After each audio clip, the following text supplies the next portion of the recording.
Hey, what is up everybody? Andy here, Biohazard Declassified as always. Welcome to a very special stream today. We will be playing Resident Evil 1 and a little bit later we will be joined, hopefully, with Brandon Salsbury, the director of the newly announced Original Sin Prelude to Biohazard.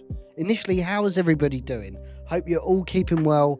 Hope you've had a good week as we kind of bookend this week. I mean, it's been a pretty crazy week. Obviously, you had this announcement. You had the actual Resident Evil film announcement, which that was the most unfortunate timing I think we've ever done for any announcements, because we didn't know when the trailer was going to drop for Resident Evil film, obviously.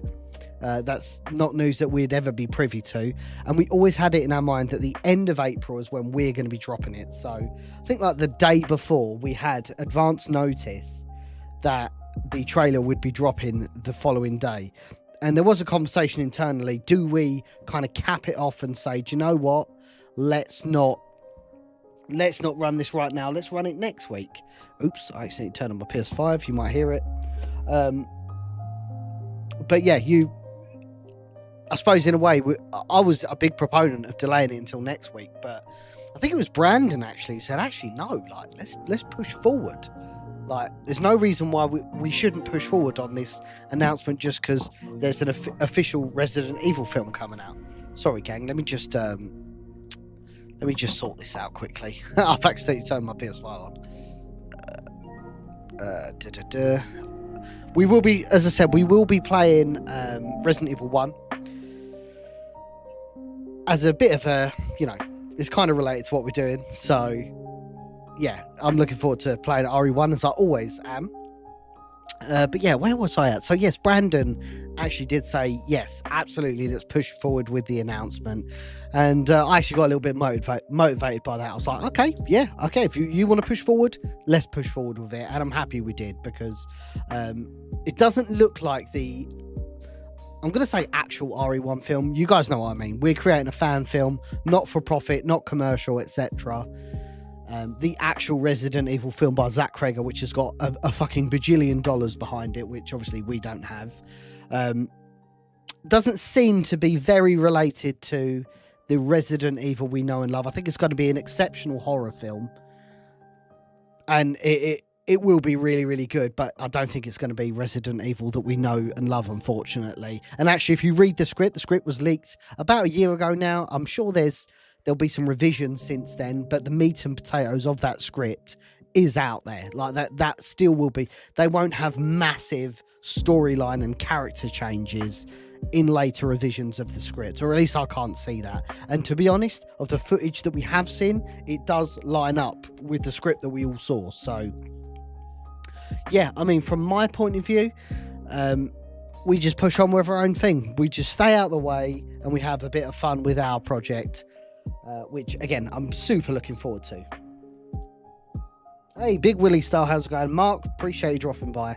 The trailer is arse. Yeah, it is indeed. Mr. Budsky, how's it going? Fabio, thank you. Oni, excuse me. Will it have characters from the games? Yes, of course, because I mean, it is based on an existing Resident Evil piece of literature, and now I can finally talk about it. Original Sin is based off of a 1997 novella called Biohazard: The Beginning. Now, this was a special mail order book that you could get from Capcom back in 1997, and it was meant to be like a companion piece after Resident Evil 1 had dropped, like a companion piece that you could pick up, and it gave you a bit more lore about how they got to the mansion.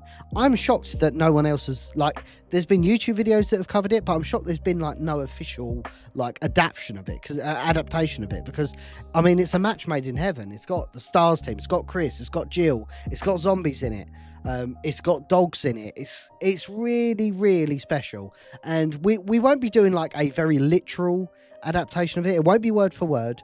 We're gonna be basic, because you got to think this was written in 1997. Resident Evil 2 wasn't even out then, so this is our opportunity to kind of take that really amazing piece of literature and kind of change a few things to bring it in line with existing lore, and also take out some of the hokier things in it.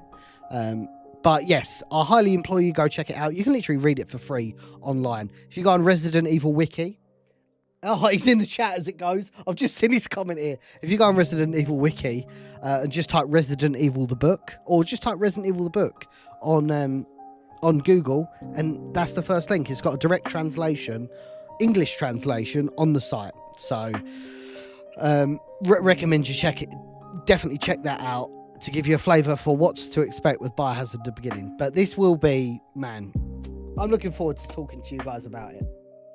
Oh man, thank you kindly, Alexis. I always do this. Let me just get that chat box loaded up.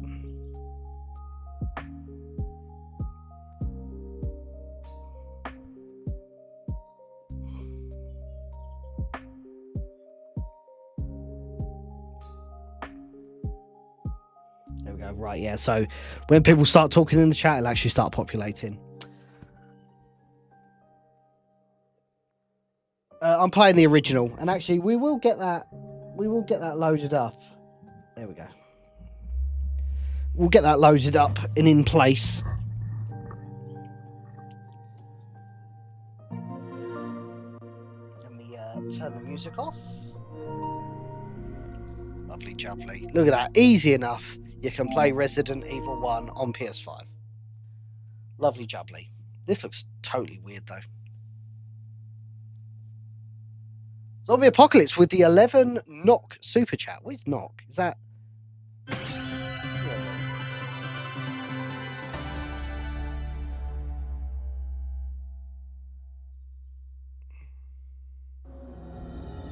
Norwegian Crone. Thank you very much, Zombie Apocalypse. But this is where it all began, and this is why it's really important. And there's a real irony here, guys. Obviously, I did not realise that Zach Cregger's Resident Evil was going to be dropping his trailer on the same day that I was going to announce that I was going to be doing an RE1 prequel fan project. There's a real irony here, guys, because I have a huge appreciation for the original Resident Evil. I'm just going to move myself up there. For the original Resident Evil. And I'm sure all of you fine folk do as well.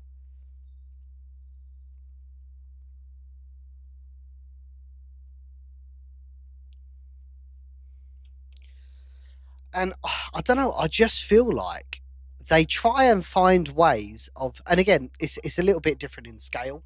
Sorry, let me just skip this. I forgot we have to keep doing this every 5 minutes. There we go. Could we just do that? Yeah, let's do that. Actually, could we just... it's one of these buttons. Start. There we go.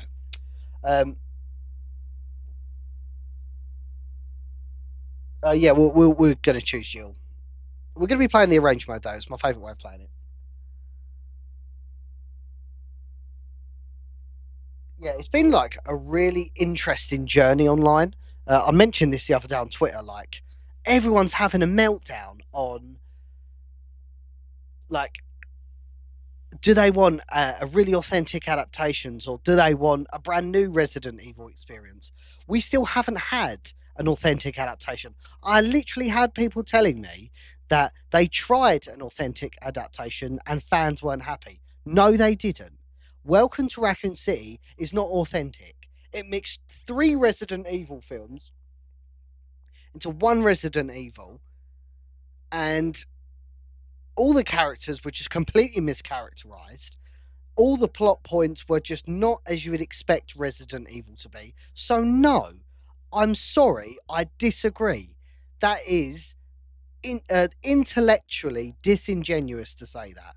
Resident Evil Welcome to Raccoon City, although I concede this, that yes, it did have characters from the games, it had settings from the games, it had locations from the game, set design, etc. But it just wasn't authentic. It just wasn't. It was silly. Leon was a complete helmet. Like, oh my god, like it was like he'd never picked up a gun before, despite going through the police academy. It was just a very, very strange, really strange experience, which so yeah, to say that we've had an authentic adaptation and we still didn't like it, you're talking out your ass. That was not authentic at all. Keeper's Diary was more authentic than Welcome to Raccoon City. Hey, Joker, how's it going? Thank you kindly for joining. Nick Jam. So, a film before the events of 01 and 0. Yes. So, our film has a lot of the cast from Resident Evil 1, some of the Bravo team as well. It's again, you can read this story. We're going to be adapting it. There's going to be some small things that changes, but the meat and the potatoes of the story are there. You can check that out, right now, completely free. Just literally go on Google, type Resident Evil the book. It's the first link on Resident Evil Wiki. Very, very easy shit to get hold of. Yeah, Robbie and Mel was fantastic. We're going to get this story underway. We are going to go arrange mode. We're going to give ourselves double ammo because, we're going to have some fun. And we're going to be playing as Jill Sandwich herself. So, yeah, Keeper's Diary was our first real try at doing an authentic Resident Evil adaptation. Now we are using characters from the games. It's not like Keeper's Diary where, there's a bit of Jill, but the main story is the Keeper. This is about Chris. This is about Jill. This is about Brian Irons. This is about Wesker, etc. Situated in northwest Raccoon City. Ari Veteran, how are you? For the helicopter of our compatriots Bravo team, who disappeared during the middle of our mission. Seth, how are you? McBrew, yes. Obviously, me and Brandon are really helming it. But yes, absolutely. The majority of the road team will be involved. Attacked by a group of about 10 people. Victims were apparently eaten. Bravo team went to the hideout of the group and disappeared. This is what we're doing. This is what we're doing right here. This is what needs to happen.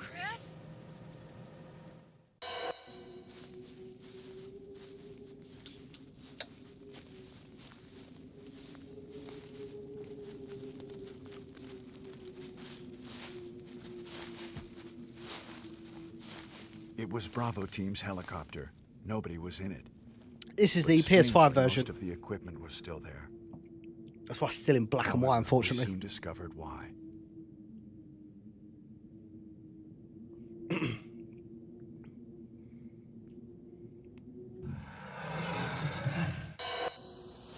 We will have a... actually, we'll wait for that. I'll wait and speak about this afterwards. But Joseph's going to be in it. Forrest is going to be in it. Brad's going to be in it. It's honestly, guys, what Brandon's got in store for you is unbelievable.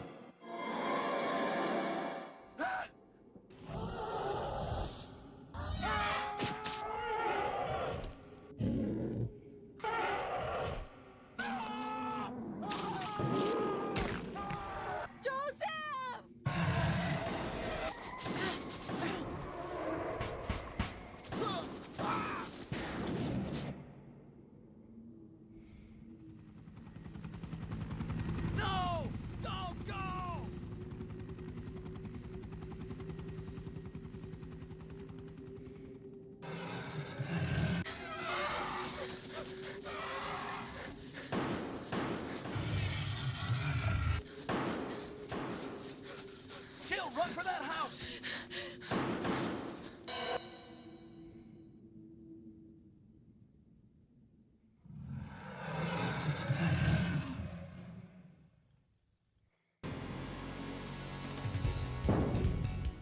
Here we go, gang. The boys. It feels so weird, man. We made a film with these guys. Jill Valentine. Apart from her, obviously. The boy, Greg Smith. Rebecca Chambers. Albert Wesker.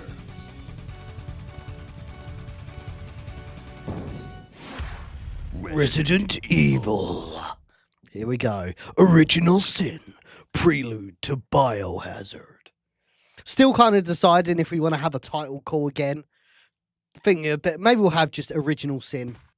What is this? What is this? Wow. This is where it began, What a gang. mansion.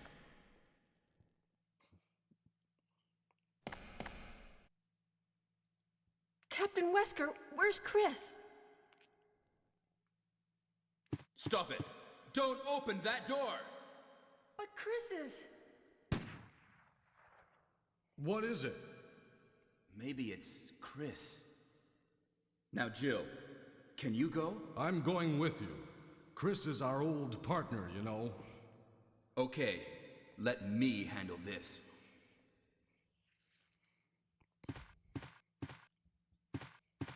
Stay alert! Stay alert. Shout out Pablo Kuntz. Absolute gentleman.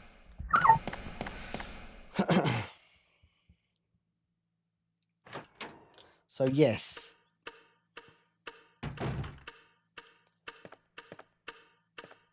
A dining room. So, yeah. This... To fully articulate your question, McBrew, the majority of the road team will be involved. Andrew Sorlo is going to be working on his own things. He's got an original film that he's working on in the background, as well as like a ton of non-fiction row content. So yeah, he'll be sitting this one out on this project. This project, as I said, is mainly going to be kind of me and Brandon managing the majority, but we are certainly going to have a huge amount of collaboration with the residents of Evil to bring this, to make this project a reality for sure. What? What is this? What is it?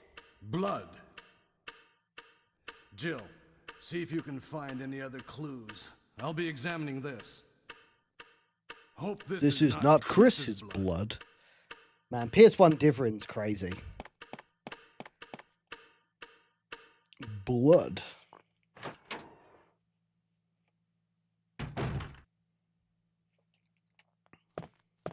Where is it being filmed? So the majority of Original Sin will be shot in Pennsylvania. George Romero country, which is crazy. Makes the most logistical sense for us, keeps costs down. This isn't going to be a budget that's anywhere close to Resurrection, and I do want that absolutely clear. I'm just going to kill this dude.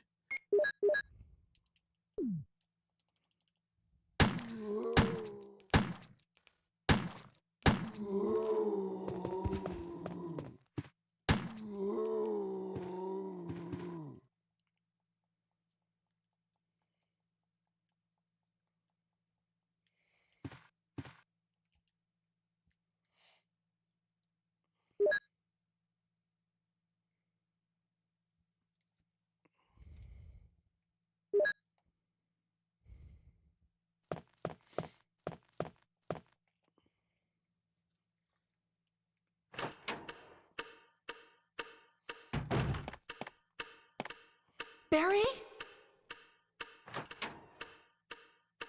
What is it? Watch out! It's a monster! Let me take care of this.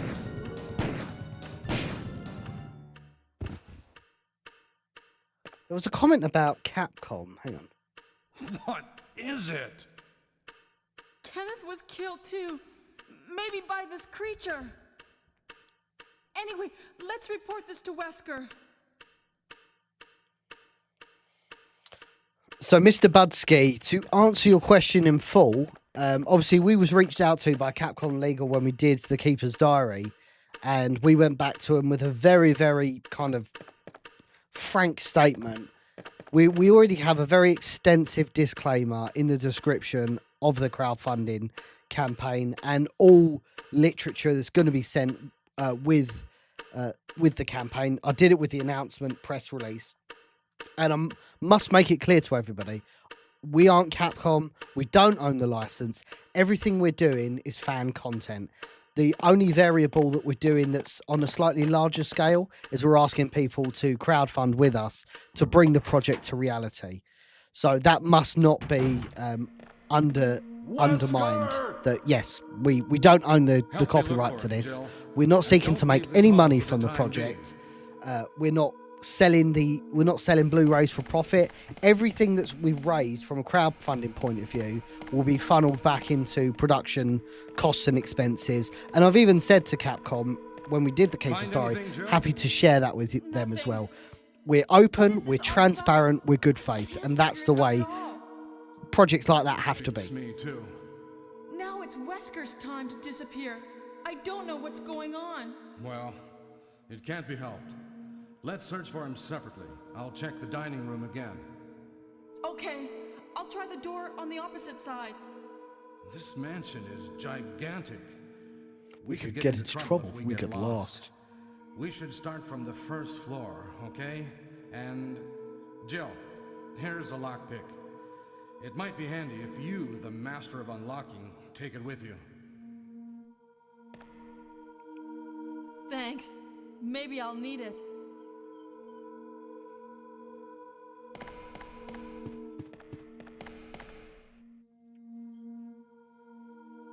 Listen, if something happens, let's meet up in this hall. This time I'll be there. This time I'll be there.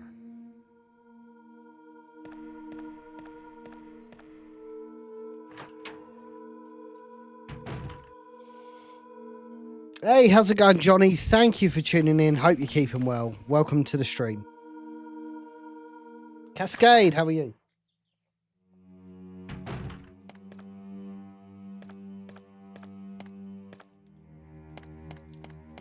Actually, we've got Dwayne in the chat, which is absolutely spectacular because Dwayne's probably the only person to date that has been officially confirmed as part of the crew for Original Sin, like outside of me and Brandon, obviously, and Tom.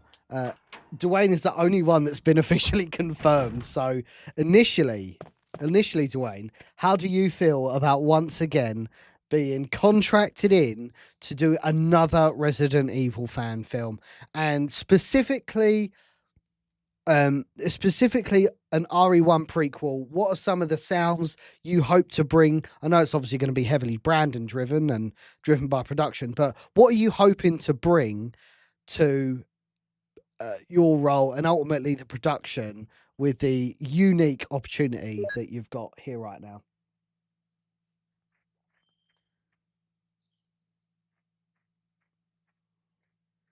No worries, Cascade. I don't know where have you PM'd me?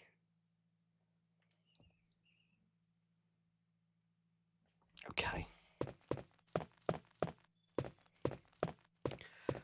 Right, let's go. Let's go straight for the shotgun, actually.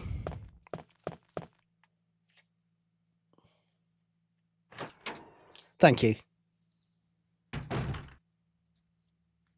Is there going to be anything in the original Sin that you were like, this has to be in it? So, not so much, because we're adapting an existing piece of Resident Evil media.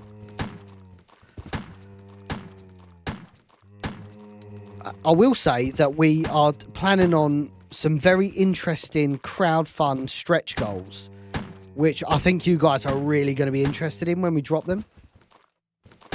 Oh, nice. So just look out for that, basically. Start Baby Dust, how are you?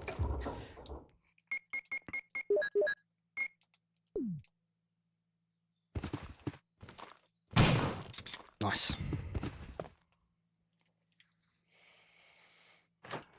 But yeah, we've got some really interesting stretch goals, which are really, really fucking good. And you guys are going to be blown away.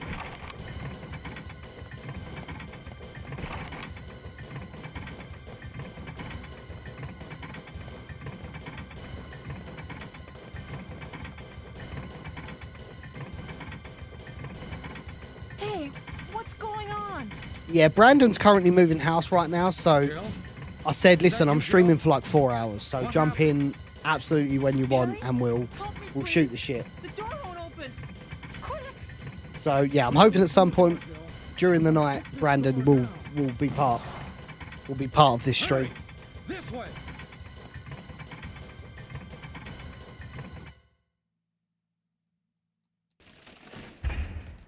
Oh, Barry!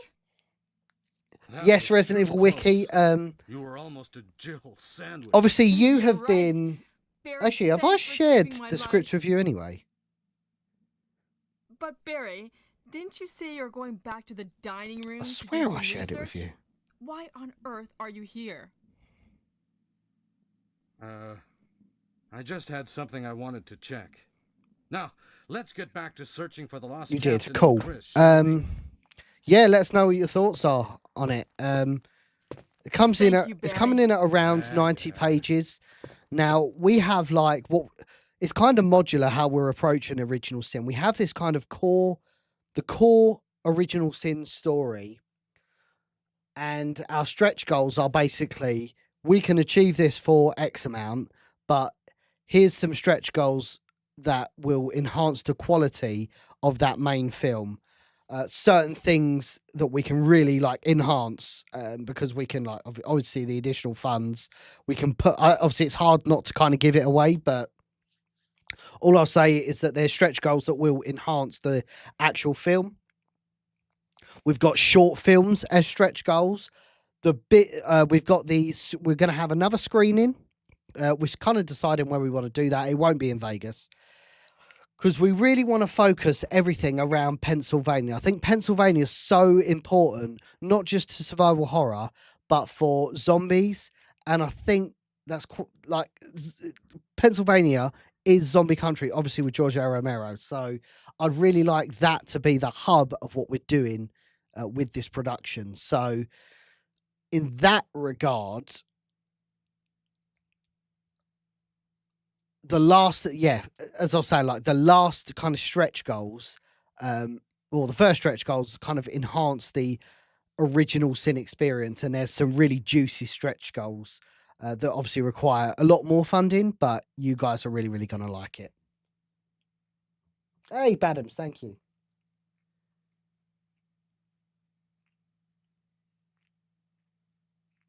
Yeah, valid point, Mark, but they've got their fingers in the pie with Constantine, so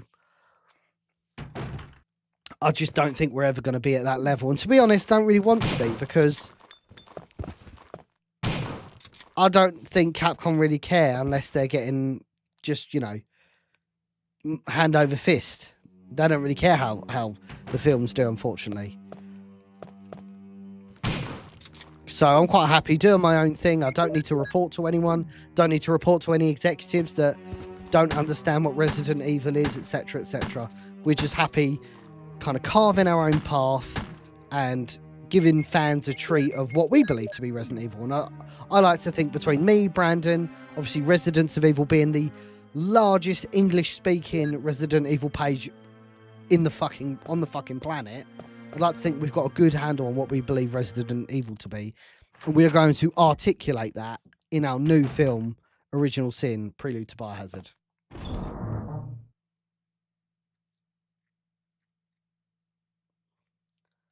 But, you don't gain people's trust, especially on a project like this where it is so public-facing, without a degree of transparency. So genuinely, if you have any questions about what we're doing, drop them in the chat. I'm very, very happy to answer any questions that you've got, no matter how awkward or you think, oh, I'm not sure if he's going to answer that because that might peel back the curtain too much. Obviously, I will tell you, I think, you're peeling back the curtain a little too much. We want to leave some things up to mystique, but I'm more than happy to answer any questions that people have got.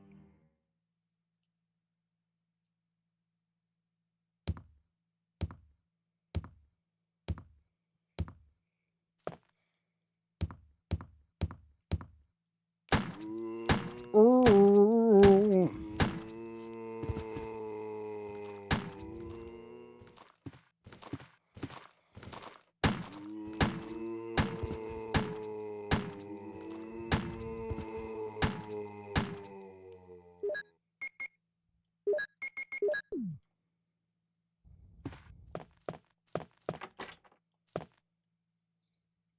Hey, Tyrant Cheeks, how's it going? We're talking all things Original Sin, Prelude to Biohazard. I'm going to be back fully producing like I did on The Keeper's Diary. Resurrection, if you didn't know, kind of come at an interesting time for me. So, I was always penned to be involved with Resurrection. to any degree, because obviously we kind of had a real success on Keeper's Diary and wanted to continue that formula with an original story featuring the original live action actors. Nice.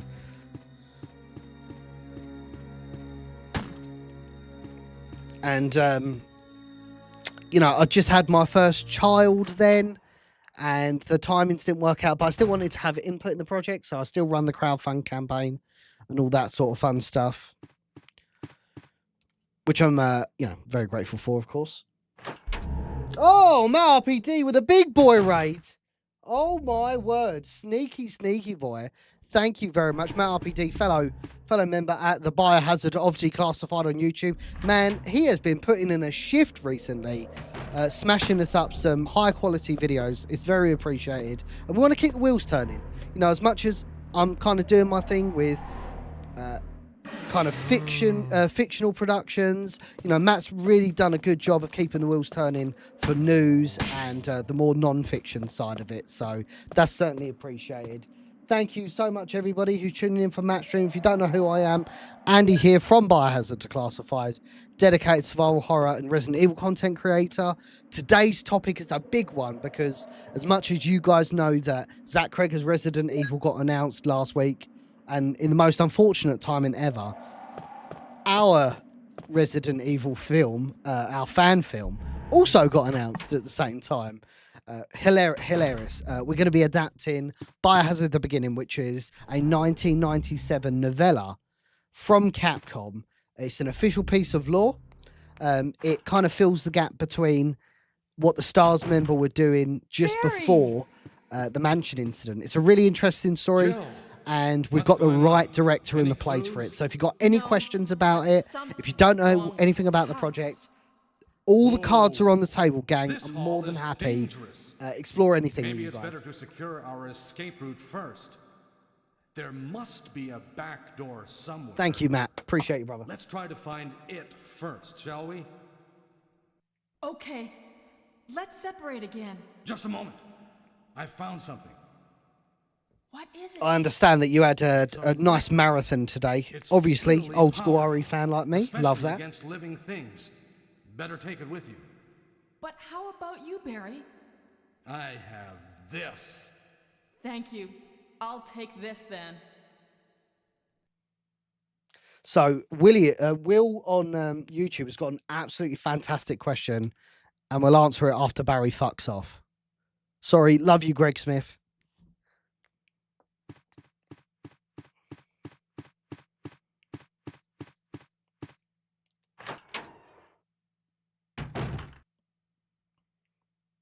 Yeah, I can't remember what that story was called, Resident Evil Wiki, but I know exactly what you're talking about. It's that kind of weird, like the film The Village, where it's a cult, and yeah, it's just not good. Definitely chose the right thing. So yeah, where is it now? In this new fan film, you guys are currently obviously making ideas from it. Are you going to include the OG cast like you did in the previous film? Not really. This is the big thing, and it's something we had to take into consideration when we were doing the budget, is that we can't rely on the star power of the OG actors. The reason why Resurrection was such a great crowdfunded project, it's because we had all these OG actors that were all coming together. So it was a really special project, and that was such a unique selling point of Resurrection. However, we don't have that this time around. We are going in, we are putting our, we're putting our cocks on the block here. We're putting our idea into the market, and we are letting the people decide if they think that good idea is good or not. What I will say is this will be our third, under the Row banner. Even though the production team's a little bit different. Obviously, we've got Brandon on board. We're going to have Tom on board, George Demick on board. George Demick, the original apprentice of George A. Romero himself, which is absolutely insane, by the way. Matt subscribing at tier 1. Thank you kindly. Love you long time. Appreciate you dropping in and dropping a cheeky one. But yes, so we are leaning on the fact that for me, this will be my third crowdfunded venture. Obviously, I have a demonstrated history of success with crowdfunded projects. Brandon, quite literally, and I put this out the other day, is a Resident Evil director. Like, when he shot his George A. Romero's Resident Evil documentary, he applied for a license to use the Resident Evil name in his documentary because that was for profit. And he was granted it. So we quite literally have an official, like, Resident Evil director, or someone who at least used the Resident Evil name for profit as a director, working on this film. Like, this is insane. This is absolutely insane. So we're leveraging that. We're leveraging on the fact, and I'll take it a step further. Tom Rebino, we've just recently put out a film on Amazon Prime right now. You can check it out right now. If you're in the UK, it's even better because it's included with Prime. So you don't have to pay for it or anything like that. It's just included with your Prime subscription. Whistle to the Maples. That's an independent project. It was shot for $15,000 and it's just been released on Prime. Do check that out. It's an interesting project. It's got Charlie Kraslavsky in it as well, the original Chris Redfield. Independent folk horror film. It's fantastic, and it's been a joy to market that, really. But yeah, we're prioritizing independent filmmaking and kind of zombie films of that 70s, 80s, and 90s genre, if that makes sense. You know, what Resident Evil was inspired by. Resident Evil was inspired by George A. Romero. So the people involved in the project, and plus where it's set, like where we're basing it, our base of operations is in Pennsylvania. This is quite literally a Romero Resident Evil film we're making. So this is an unbelievable experience if we can pull this off. And I'm sure we can. I've genuinely got no, and this may sound like big-headed as fuck, but like out of all of the ideas that I've done today, obviously Resurrection to a slightly lesser extent because that had two other producers on it. I ran the crowdfund campaign and I directed a couple of scenes in it with Pablo. Wasn't like Keeper's Diary where I was quite literally in the trenches with Andrew making that film. This, I think, is the strongest idea now more than ever. We look at what's happening with Zach Cregger's Resident Evil, which is going to be an absolutely fantastic film, but it's not going to be the Resident Evil film that we perhaps want to see. This is the opportunity to go, actually, Constantine, you're getting it wrong. Here is an existing piece of RE1 media that we want to see adapted. And, you know, a key criticism I see online is we don't want to see a one-to-one adaptation. We don't want to see the Mansion incident in real time, live action. I totally sympathise with that. Well, we're not doing that. We are doing an original, a prequel film that's never been adapted to film before. And we are basing it on a piece of media that was written by Capcom back in 1997. So, like, this is a really good opportunity, gang. A really good opportunity. And I think the figure that we are tentatively asking for is very reasonable, considering it's a feature film as well. Just going to check in with some comments here because I have been rabbiting so much.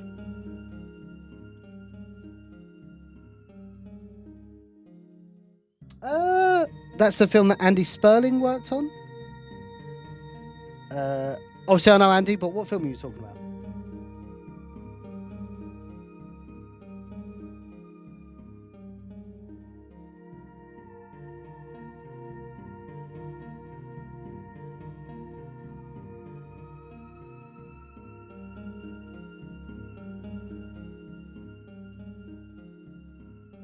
No, that's not the one for Andy Sperling, no.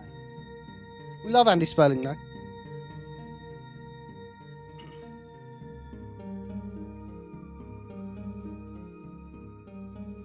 Also, thank you for the hype train on Twitch. That is really, really appreciated.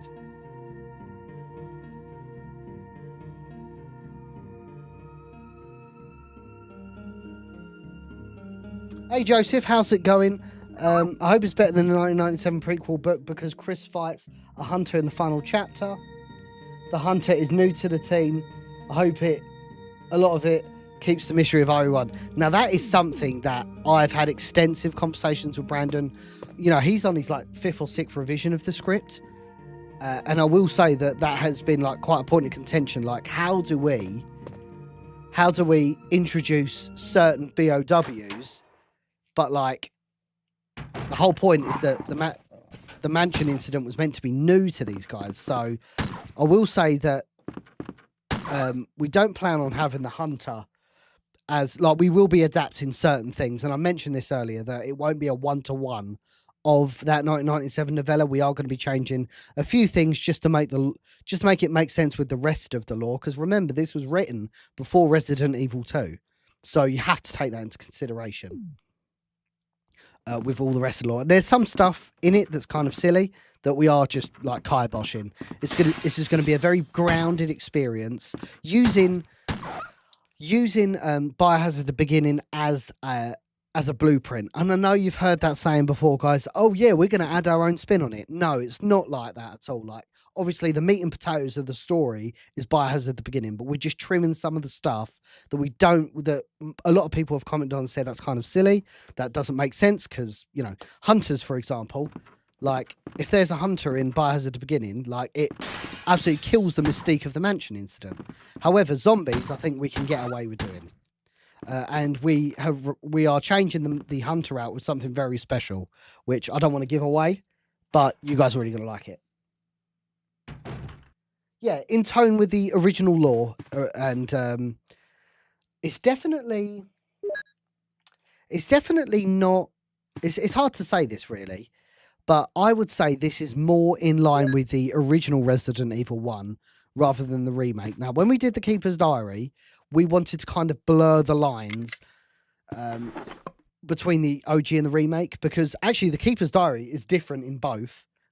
Like, it's not the same story in both. There are things that happen in the original and the remake which differ a lot, which I think is really interesting. So we kind of blurred the lines on that a little bit. And also we did add our own creative liberty to Keeper's Diary, which also shouldn't be understated.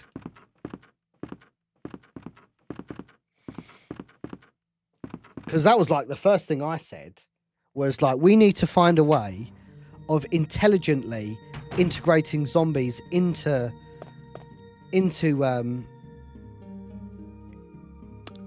original sin without losing the mystique of zombies. Because by definition, like, imagine Jill and Chris had seen a bunch of zombies and then they enter the mansion, it kills the whole, watch out, it's a monster.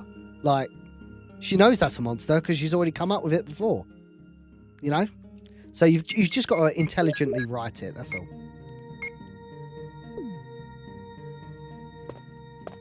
Hope that makes sense.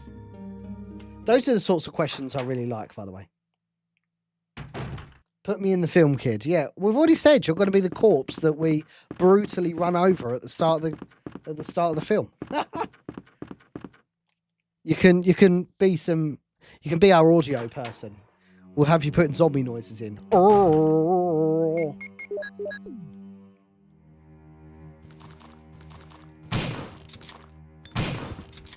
I was hoping to take them out in one shot, but I guess not. Should we see the Keeper? I think we should. Especially because I get 14 shotgun rounds off him.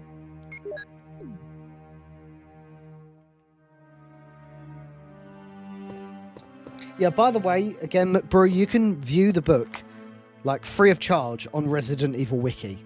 Like, you can do that, like, right now if you wanted to. How did you get him for less than 15k? I'm not sure what you mean there.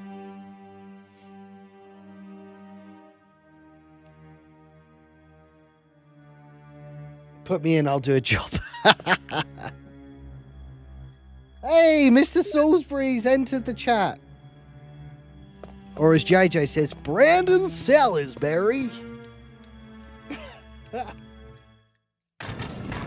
Actually, Brandon, for how do you pronounce your name? Because obviously Salisbury is a place in the UK.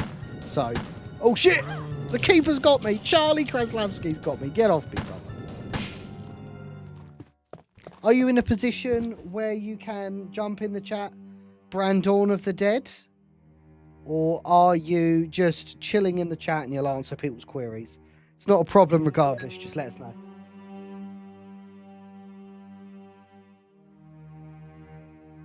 Yes, you can join. All right, it's going to be good. So you are going to hear right from the horse's mouth on the development of Biohazard's beginning, how Brandon's integrated it into his now 6th revision of the script. Again, I've not gone too much into it, Brandon, as obviously I knew you was going to be coming on anyway. So this is a really good opportunity, guys. So line up your questions because the fucking boy's just about to enter the chat. So let me get that set up for everyone right now.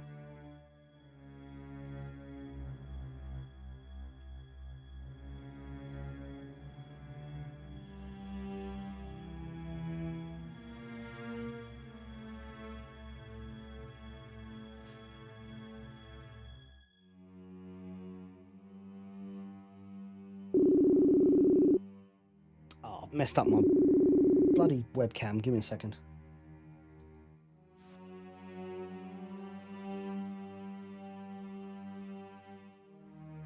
Can you hear me? Oh.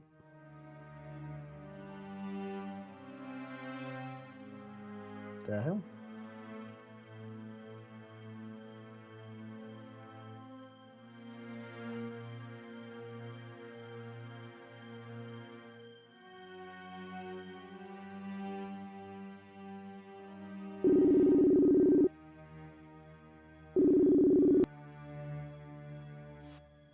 I think I can hear you.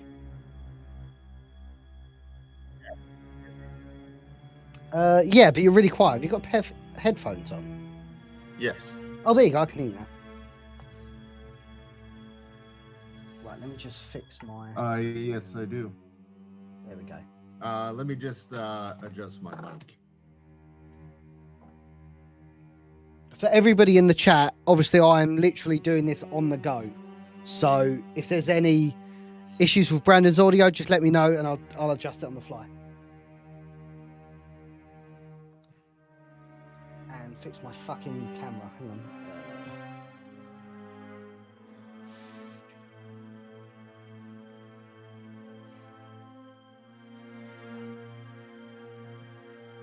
Hey, I'm back to a normal color.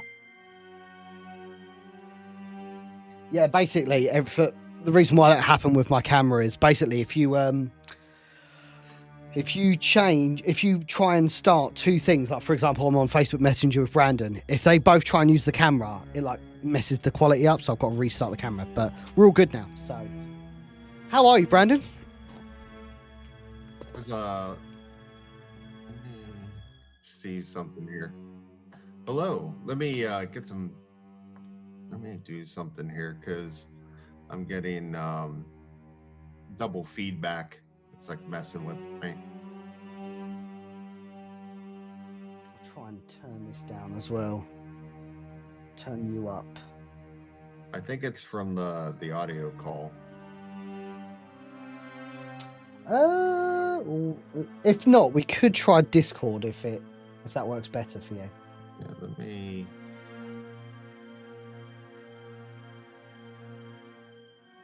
Yeah, we could try that. Right, let me. Do I even have you on Discord? Oh, it's gone. Let me load up Discord. Hey, right.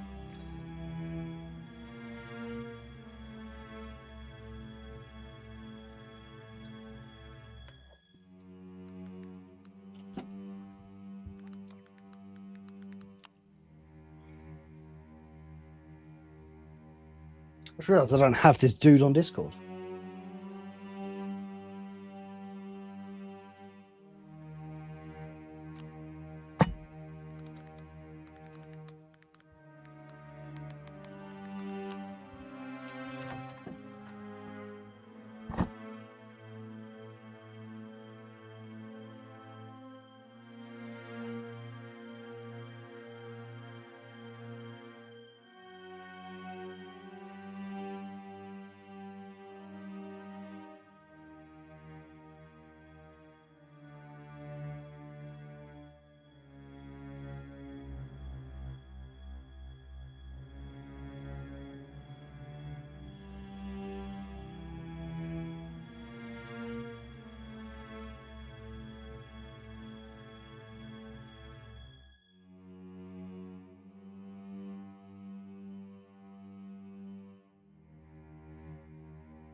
Sorry, I actually knocked my microphone.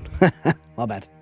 I keep doing that. It's got a very sensitive microphone, so I end up flicking it. So yeah, it will be a new cast because obviously it's set in 1998.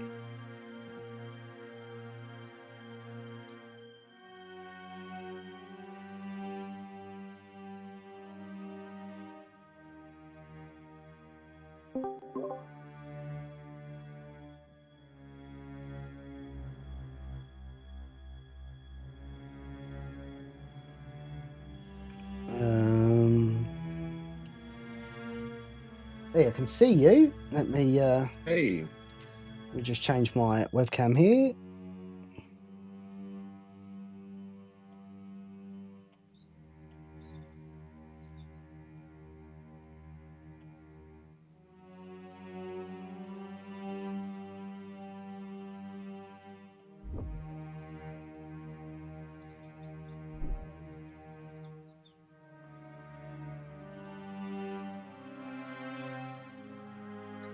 I might have to go cameraless.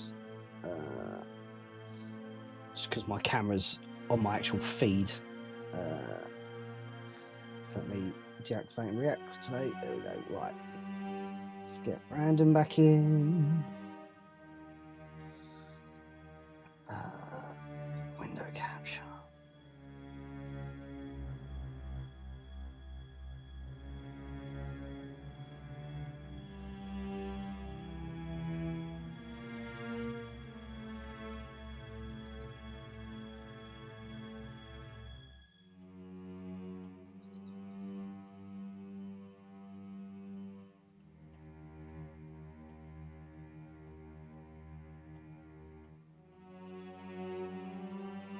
So I'm literally editing my stream with like maybe the worst trackpad you've ever felt in your life. So this is as painful for me as it is for everyone in the chat. So there we go.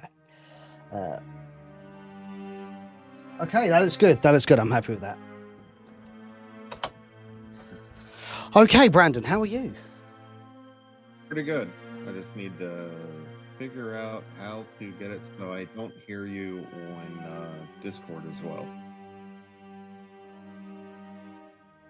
Just mute my stream if you want. Have you got my stream up as well? Yeah, I'll get rid. So just. Oh wait. I'll do it this way. There we go.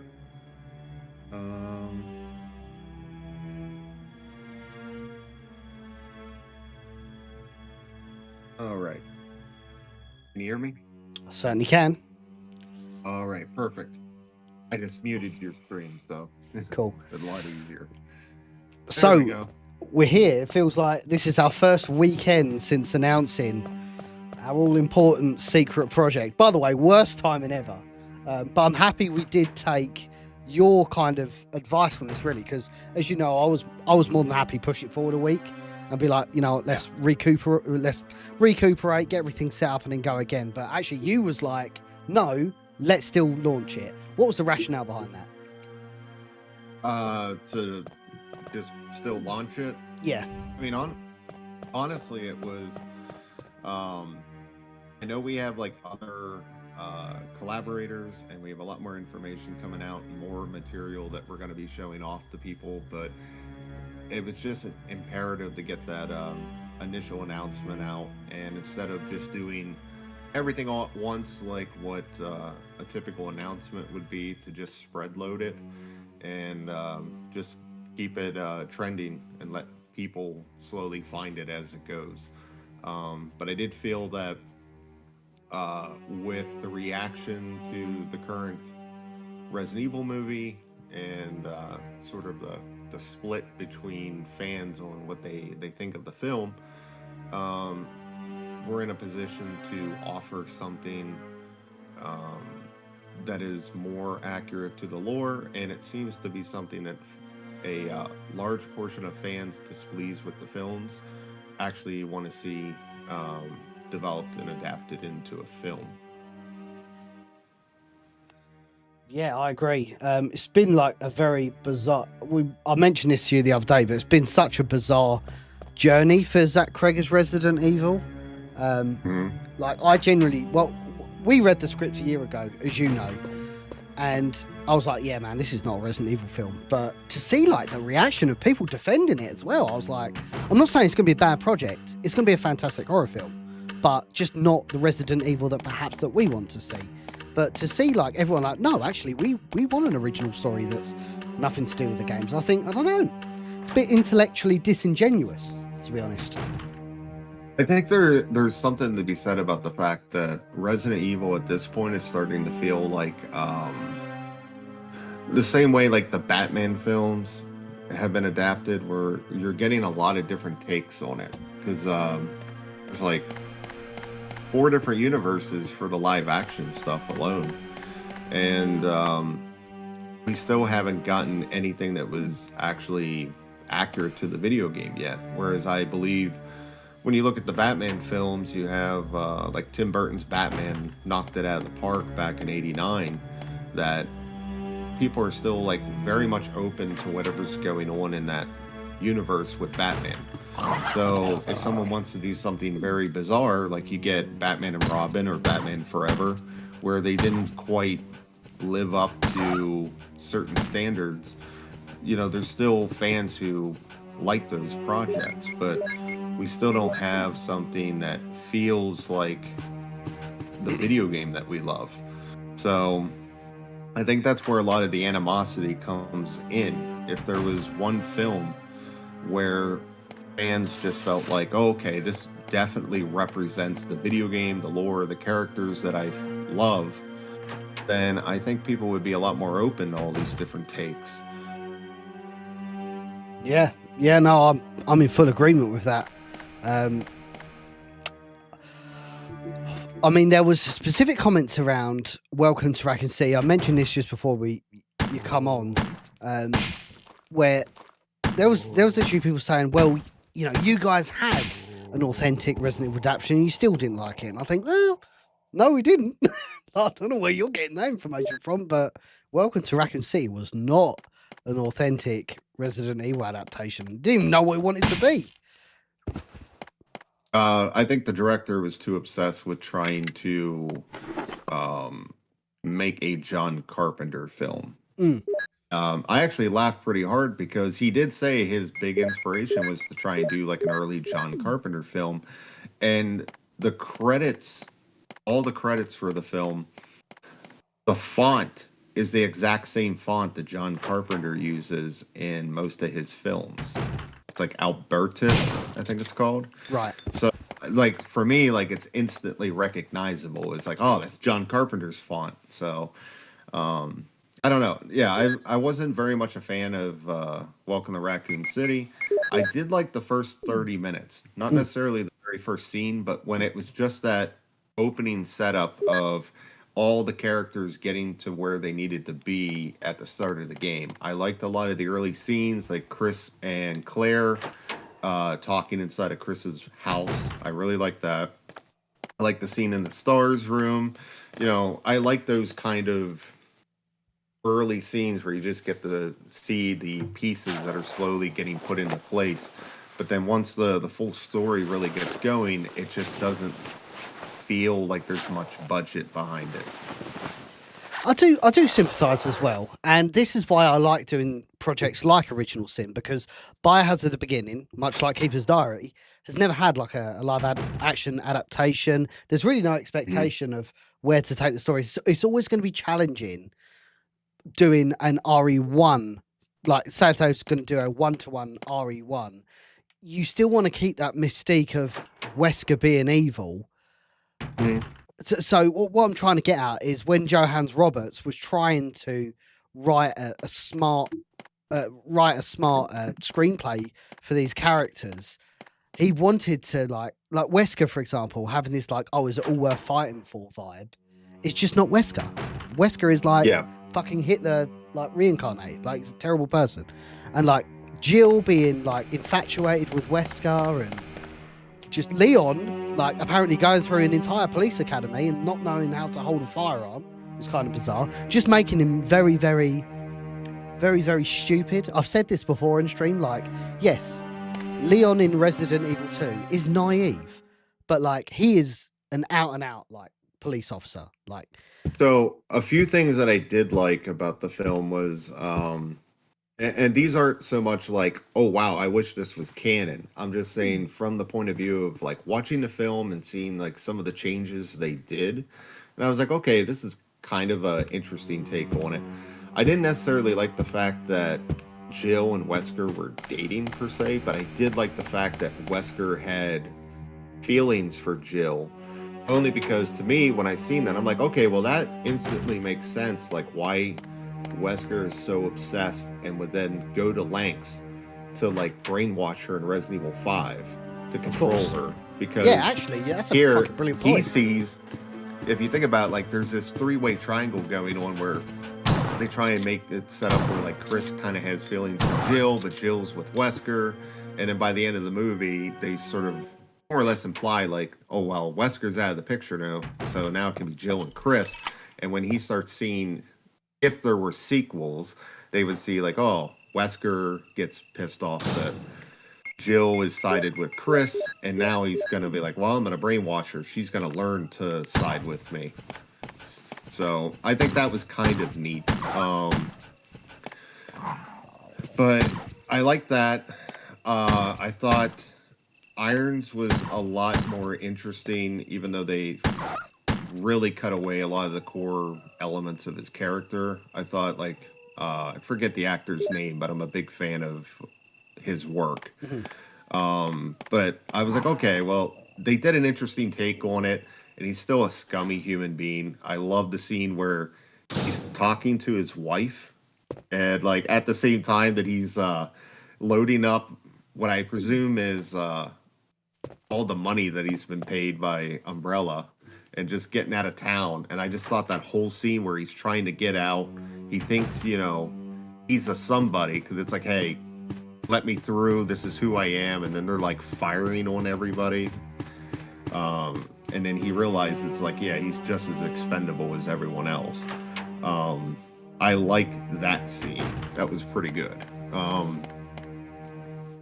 Trying to think if there was anything else that I kind of liked. Obviously, the set design was pretty good. Like, I remember we had people, because this was when like Biohazard Declassified was more of a news outlet, really.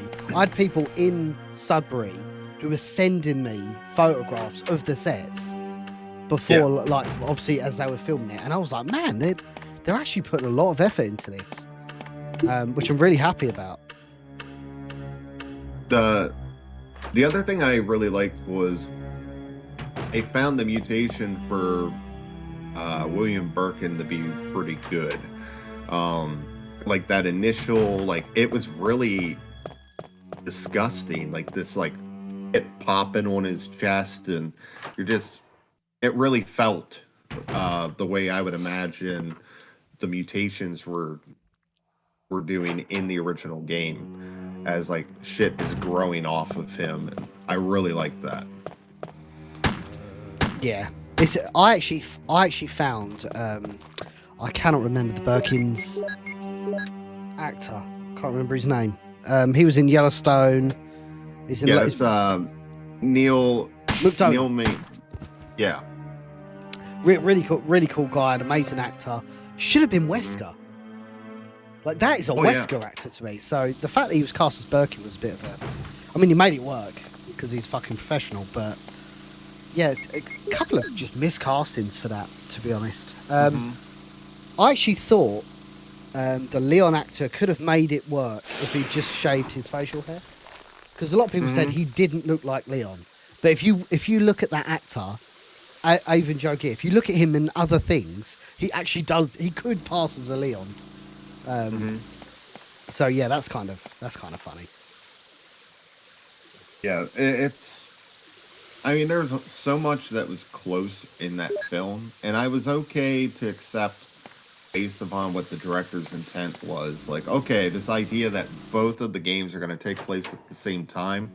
If that had been like a 2.5, 3 hour movie where you could have at least gotten over an hour's worth out of each game, and then it kind of made sense, like, okay, they're all going to merge at the labs, and then you get like a big reveal of the laboratories, but everything just felt so low budget. You know, like you don't see much of the labs, don't see much of the mansion, you don't see much of the precinct in terms of what the video games provide you. There's not much of a journey. It's like very quick. Everything's very quick. We're just going to keep going through this stuff really, really quick just to get to the end. And it never really provided the feeling of like we're just living inside of this environment. You know, like the pacing was just too rushed. Like that was something that I kind of wanted to do with Original Sin was you know, you had seen the fourth draft, and then the fifth draft got longer because I wanted to sort of live within that the setting that's in the third act and actually make it feel more like what it feels like when you're exploring an environment in the video game where you don't know what's in each room, and sometimes you have to backtrack to find something that you overlooked earlier. So I'm hoping fans are going to enjoy that section of it, because that's when it starts really feeling like Resident Evil. I know there was a question earlier that asked if there was going to be a typewriter. I actually wrote an entire save room. Like if we pull it off, like you're instantly going to know, like, oh, okay, that character is inside of a save room. So that was like a nice little touch. I know a few people that read the script already were like, holy shit, you have a save room in this game or in this script. So just initially, before we answer some more questions, huge shout out to Screenfire Germany, Andy Sperling, our blood German brother. Thank you kindly for the raid over on Twitch. Welcome in everybody. Andy here, joined with Brandon Salsbury for really our first Q&A on our brand new project, Original Sin, Prelude to Biohazard, a Resident Evil 1 prequel film based on the 1997 novella Biohazard: The Beginning.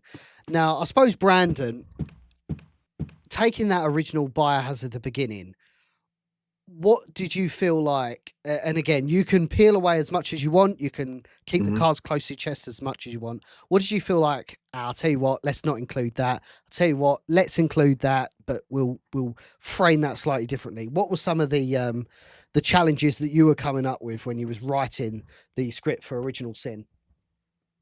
Well, first off, there's two different versions of it, because there's the original Japanese version, which was only recently translated within the last few years. And then prior to that, we had a transcription of Resident Evil, the book, which was a hastily redone and re-edited version of the original story that was published as a novel that came, I think, with the pre-order of the Saturn version of Resident Evil.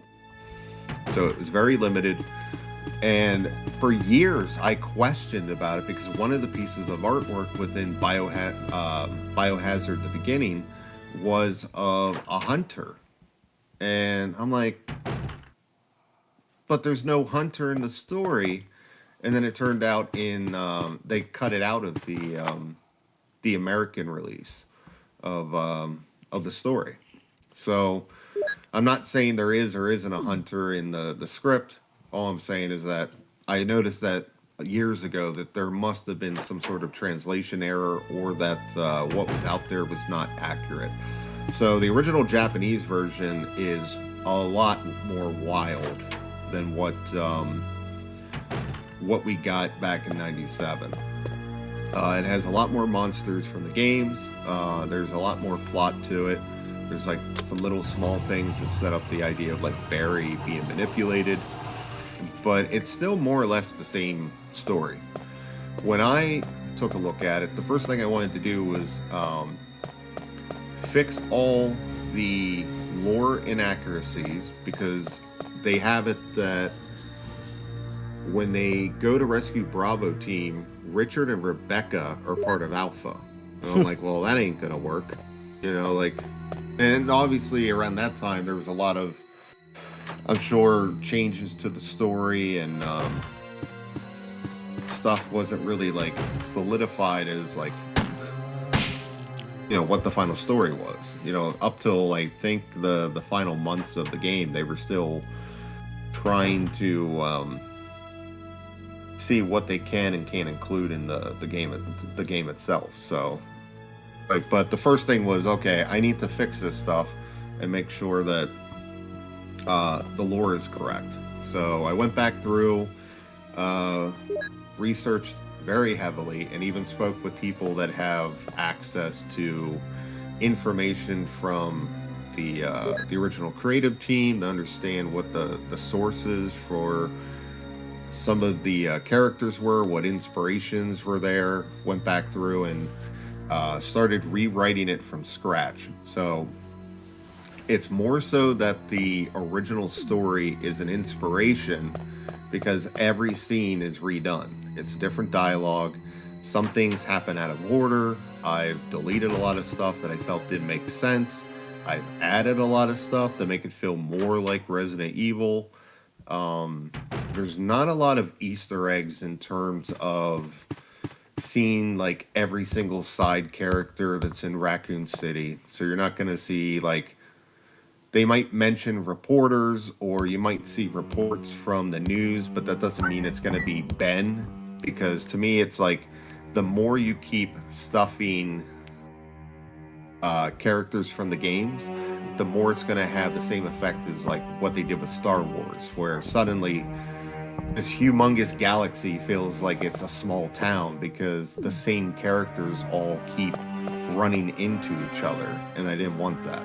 So anytime that there's something from the game that pops up in the story, it needed to make sense for the story. Otherwise, it was just fan service. And I'm cool with fan service, but I don't want to be shoveling it down your throats. I want to make sure that I'm telling a very competent story that goes from point A to point B. So it starts with the Arklay murder investigation, and it ends at Resident Evil 1. I think that's fair enough. I think that articulates kind of the direction where you wanted to take the story, because again, it's not going to be a one-to-one adaptation of Biohazard at the beginning. The whole point is, and remember, this was written in 1997. Like, this was before Resident Evil 2, so you have to take that into consideration as well. Like, these characters, obviously they wouldn't have known all of the evolution that these characters would have gone through, but we have foresight of that, so we can certainly use that to our advantage on this story. Now, So go on.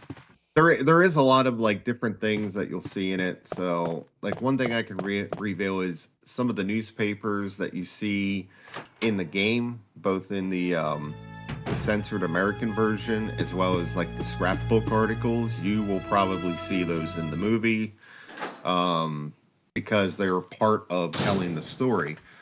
And I also want to make sure that things are feeling like the like everything's connected.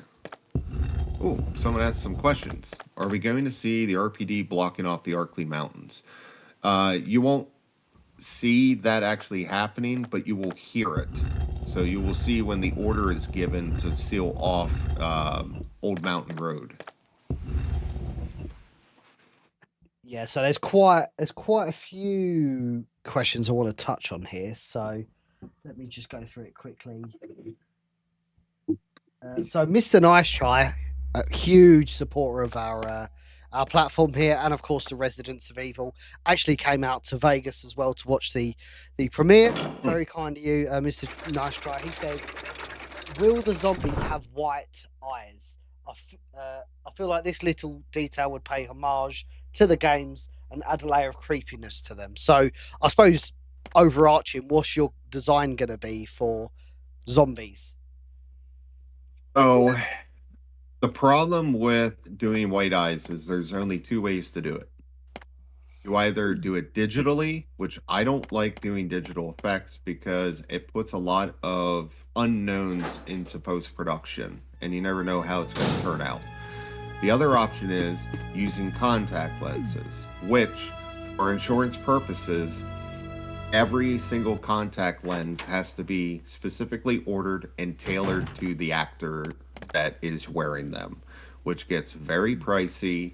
And if we're getting a lot of extras, what sometimes happened? last minute to play zombies, it doesn't work out.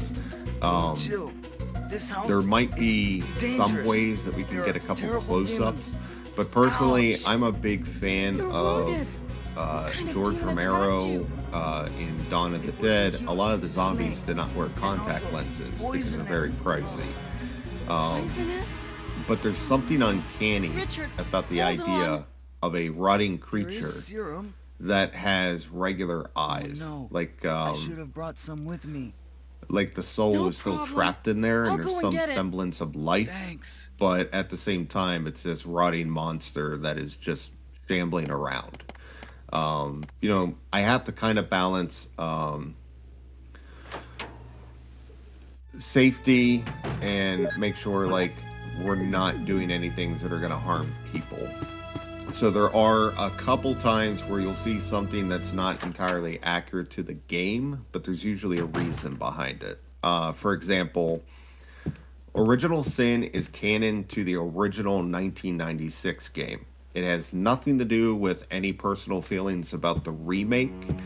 It has everything to do with the fact that I'm trying to celebrate the beginning of the series and the legacy that's been going on for 30 years. You already saw some of that through Andrew Sallow's Resurrection, when he hired all of the original actors and had them come back to play their original characters. So that's one part of celebrating the legacy. This idea that I had was to go back to the very beginning and show you how everything started. And with that being said, when you look at the differences from, say, Jill Valentine's outfit between the original game and the remake, they obviously added straps to the shoulder pads. That we will be including in the film, even though it's a detail from remake. It's because logistically something needs to hold the shoulder pads onto the character, so that it's there just for a logical purpose of, as that actor is moving around and running and diving to the ground, I need to make sure that the costume isn't malfunctioning and falling apart or getting damaged. So something like that is just like a little detail that helps out on the production side. So yeah, that's a long-winded answer about makeup and wardrobe. No, you actually answered quite a few questions in there, because early on we did have a question of, is this going to be based on the 96 or the remake? So yeah, that perfectly answered it. Yeah, in fact, this thing is meant to be canon to the original trilogy. I know there's been questions about whether Resident Evil 0 would be included in that, and the answer is I leave it open. The Resident Evil 0 is not canon to the original trilogy. When it was originally developed for Nintendo 64, it was canon to the trilogy. But then when they started remaking Resident Evil 1, they also changed details in 0, and 0 is part of the remake universe. So there's a lot of different inconsistencies there. I didn't want to rule it out completely, so I just kind of keep it where it's a more condensed story that may have been taking place off to the side, but my focus has been the legacy of the original PlayStation trilogy. I just, that's the trilogy that I love. I love the games and the characters and that representation of how the story is told. When you look at the environments, the characters, the story, there's a certain aesthetic that has completely changed with not only the remakes but also the newer games, where the original games feel a little bit campy. They have kind of like an old school, like 70s, 80s vibe, whereas the newer games and the remakes have really started going hardcore into how horror movies are now, because we've had a generational evolution. This game series has been around for so long that horror movies themselves have evolved into something new, and the games are kind of going lockstep with that change in the horror genre. So that, I suppose, leans into our next question, which is kind of tonally and visually, what do you want people to take away from Original Sin? Visually, tonally, I want it to feel like the original games. So I want the audience to see how the games, with their color and their lighting, can be brought forward into live action. So that means color is going to be very important in the film. I'm looking at a lot of the 80s horror films that had not necessarily like stylized color. I don't want things to look weird where there's suddenly like red light on the characters or anything, but I don't want it to feel desaturated like newer horror films. I also don't want them to be so pitch black that you can't even see what's going on. So there might be a little bit of stylized lighting in how you're seeing the scenes. There will be at least some color. You're going to be able to see what's going on. Our inspiration for how the film should visually look is the 1990 remake of Night of the Living Dead. Heard it here first, gang.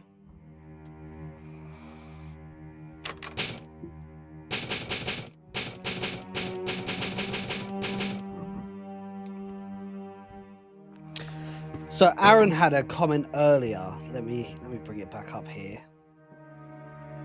And this is something that I could probably touch on.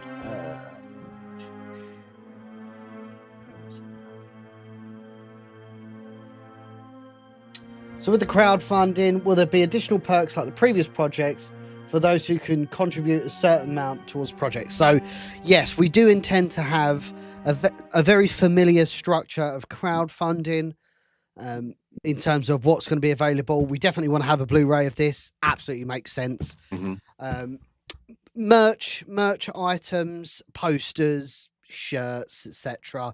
All going to have all of that. We're probably going to have the screenplay. We'll have early access again. Mm-hmm. I'd quite like to, and I've not even run this past Brandon, but I'd quite like to have like a Biohazard insider. So we literally have a dedicated perk for like behind the scenes stuff that people have early access to and all of that. One thing that is just, and I've spoken to Brandon about this before, is having, again, leaning into that kind of 70s and 80s horror. And whether this is possible is still to be explored. This isn't me absolutely confirming it for everyone, but having the film on VHS for a very limited run, I think would be amazing. Like a little cardboard slipcase with Original Sin on it. Like, that would be amazing. Yeah. So I don't want to give everything away that we've been coming up with, because I came up with some concepts for crowdfund, and you and I discussed it and sort of honed it in, which was really good. We do have some pretty cool stretch goals, and with the stretch goals, we have discussed that specific things would unlock as perks that would only be available if we hit that stretch goal, because some of the stuff is based upon, I will say, a lot of the stretch goals have to deal with enhancing the film. There will be extra scenes that can get made, enhanced versions of scenes that can get made, but otherwise the perks themselves will start unlocking and give access to some really cool additional stuff for the fans. I will hint at one thing for one of the stretch goals, and just to keep people guessing. Because of the timing of the project, the timeline and the story that takes place, we had a really good opportunity with the sets and characters that are involved, that I wrote a 20-page screenplay for a short film that would act as a supplemental piece that is concurrent with the feature. So if that gets unlocked, not only would we get a feature film, but you'll also get a short that will tell a side story that goes side by side with the feature. And that's ultimately what we wanted to do from a kind of production and budget point of view. Is we wanted things to be very achievable. You know, absolutely, we're ambitious people. I'm sure everybody in the chat could acknowledge that, or what we're trying to achieve here. But we want to keep things very grounded, very risk averse, etc. So I think the stretch goals that we will have in place are going to be like really achievable ones. It's not like you guys are going to we're going to hit that stretch goal and think, oh Christ, how are we actually going to do that? Like, it's going to be very grounded.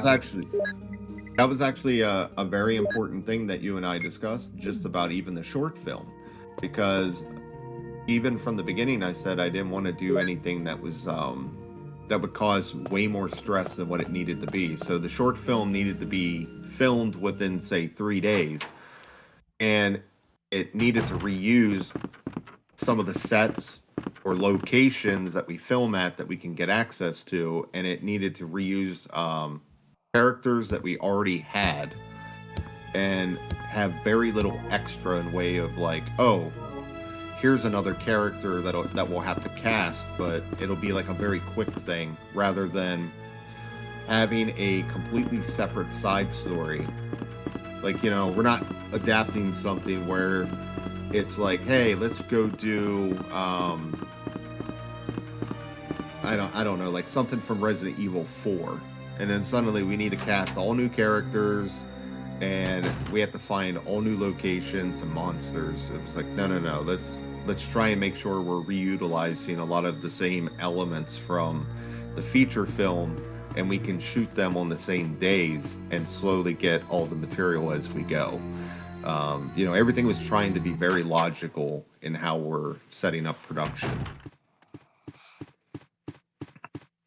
Yeah, I agree. And that, because sometimes that is the make or break with, especially crowdfunding productions, because, you know, you have to be mindful that you are spending other people's money. So, yeah, on that regard, making things achievable, and I'm not saying they wasn't achievable on previous projects, obviously they're out there, so they absolutely were achievable, but just minimizing and being able to control as many factors as possible is very important.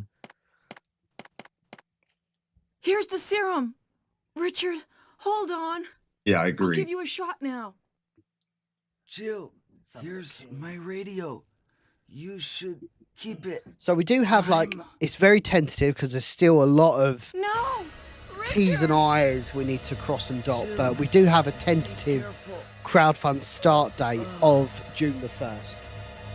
It could be a 60-day campaign, and I think the figure that we are kind of hovering around at the moment, I think, is very achievable, and quite frankly, value for money, considering it is a feature film. So bullshit. A lot of that, just to explain, like, we're doing about the same amount of complexity as Resurrection, like more or less like the same kind of like big budget scenes, a lot of the same assets.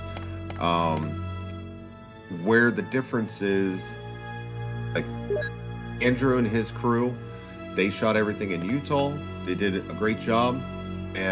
But with me, I'm able to shoot this in Pennsylvania, where I already have a lot of the crew. There's a lot of actors.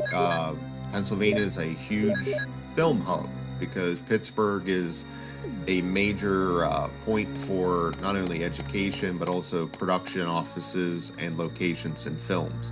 So Pittsburgh has a massive community of like film professionals. So it kind of spreads out through the rest of the state. And obviously New York is really big in TV production. So it's sort of like a nice little between point where we're at, that we can actually bring in all these different people, where the logistics to bring the team together isn't so expensive, and we have a really neat area because there's lots of abandoned properties. There's lots of locations that have an older vibe to it that's going to feel like Raccoon City, and the kind of aesthetics that you're used to seeing in the older games. So we have a lot more available to us, to where we don't have to build sets. We don't have to fly a lot of people in, and it's going to reduce the budget and allow us to put the money into other areas like special effects, and bringing a couple things in that maybe fans are really going to like. Yeah, 100% as well. And we have to consider as well, like, obviously we can set the crowdfund campaign at $250,000, like $200,000 like Resurrection was, but we don't have that necessarily the unique unique contextual situation that Resurrection had. We don't have 5 original actors that we could kind of use their draw, not only their drawing power, but for the perks, like the signed it's almost like memorabilia, you know. So we don't have that facility. We have to take this into consideration when we do when we discuss what sort of budget we're working with. So I mean, Brandon's it was a very Laza of money anyway, so yeah, it was a very unique situation for Resurrection, that, you know, the crowdfund could benefit from the team and the cast and crew that was all put together. So for us, like, one of the things you and I had talked about was, what is the cap for the budget? Because we want to make sure that we're not asking for too much. And then one of the solutions was, let's have alternative ways of telling the story, but then put it in the hands of the fans to say, if you want to see this version of the scene or this extra scene over here, then it's going to cost this much more to get it done. So at the very least, we can tell a very competent story that's going to be satisfying to the fans, and everything else is just enhancement. So if you want more monsters, if you want to see a few things that fans probably have been wanting to see, or would feel like a natural extension of this film, it's going to be left in the hands of the fans to help fund it. But either way, I'm going to be happy with whatever amount we get and which projects we actually get to film. Yeah, agreed.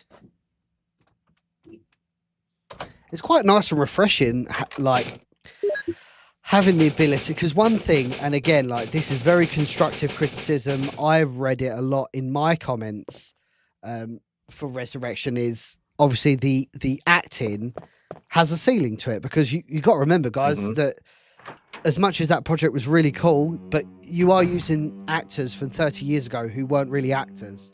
So, like, they have had to very quickly, on the fly, because Resurrection is a very complex story. Beggy's done a really good job of telling a very articulate, complex story. And obviously it's up to the original cast to convincingly portray that. That's challenging, because it gives you a ceiling. That's one thing that I am grateful for on this project, is we don't have a ceiling, because Chris, Jill, we can cast whoever we want to cast in those roles. We're not limited by those actors. I mean that obviously very diplomatically and respectfully, but yeah, we can basically use who we want in those roles. So, and I think that was a question earlier I thought I'd seen in the chat, where they were asking if we were going to recast, and it's like, yeah, well, naturally we're going to have to recast a lot of parts due to the age of the characters versus the original actors, and we're going to take it very seriously in, like, who we're casting and who's available, because I do want, without giving things away, when you see the characters finally in their iconic outfits, I want it to feel special, like something that was earned in the film. And if we don't have the right actors in place, then I don't think it's going to have the same weight to it, because we've never seen the entirety of the Alpha team in costume together interacting in their actual costumes, if that makes sense. Yeah. Yeah, agreed. How, and again, similar to other questions, you can peel off as much as you want, or you can have a very united, reserved front. But considering RE1, the turn-in zombie, watch out, it's a monster.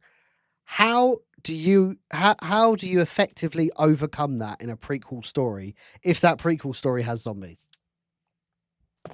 Well, the way that I described it to the team was when she, for example, says those lines, she's not exactly reacting in a way of like, oh my god, this is the first time I've seen a monster. She's warning Barry, like, look out, it's a monster. She's letting Barry know, because in the prequel story, I don't do the normal prequel stuff where you find out all the information. It's left very much up in the air how Chris and Jill can even interpret the information that they're given so that it doesn't undermine what has happened in the game. My whole purpose was, do not play your hand and do not reveal everything. Leave everything so that the revelations that you find out in the game still have weight and meaning behind them. So you do see like different versions of characters. Like, you'll see a version of Wesker in here that, you know, he seems like a great guy. And then there may be another version of him that you see where it might sound like we changed his reasonings for why he does things when we really didn't. It's just, you can't trust anything that comes out of his mouth. He's never playing his hand.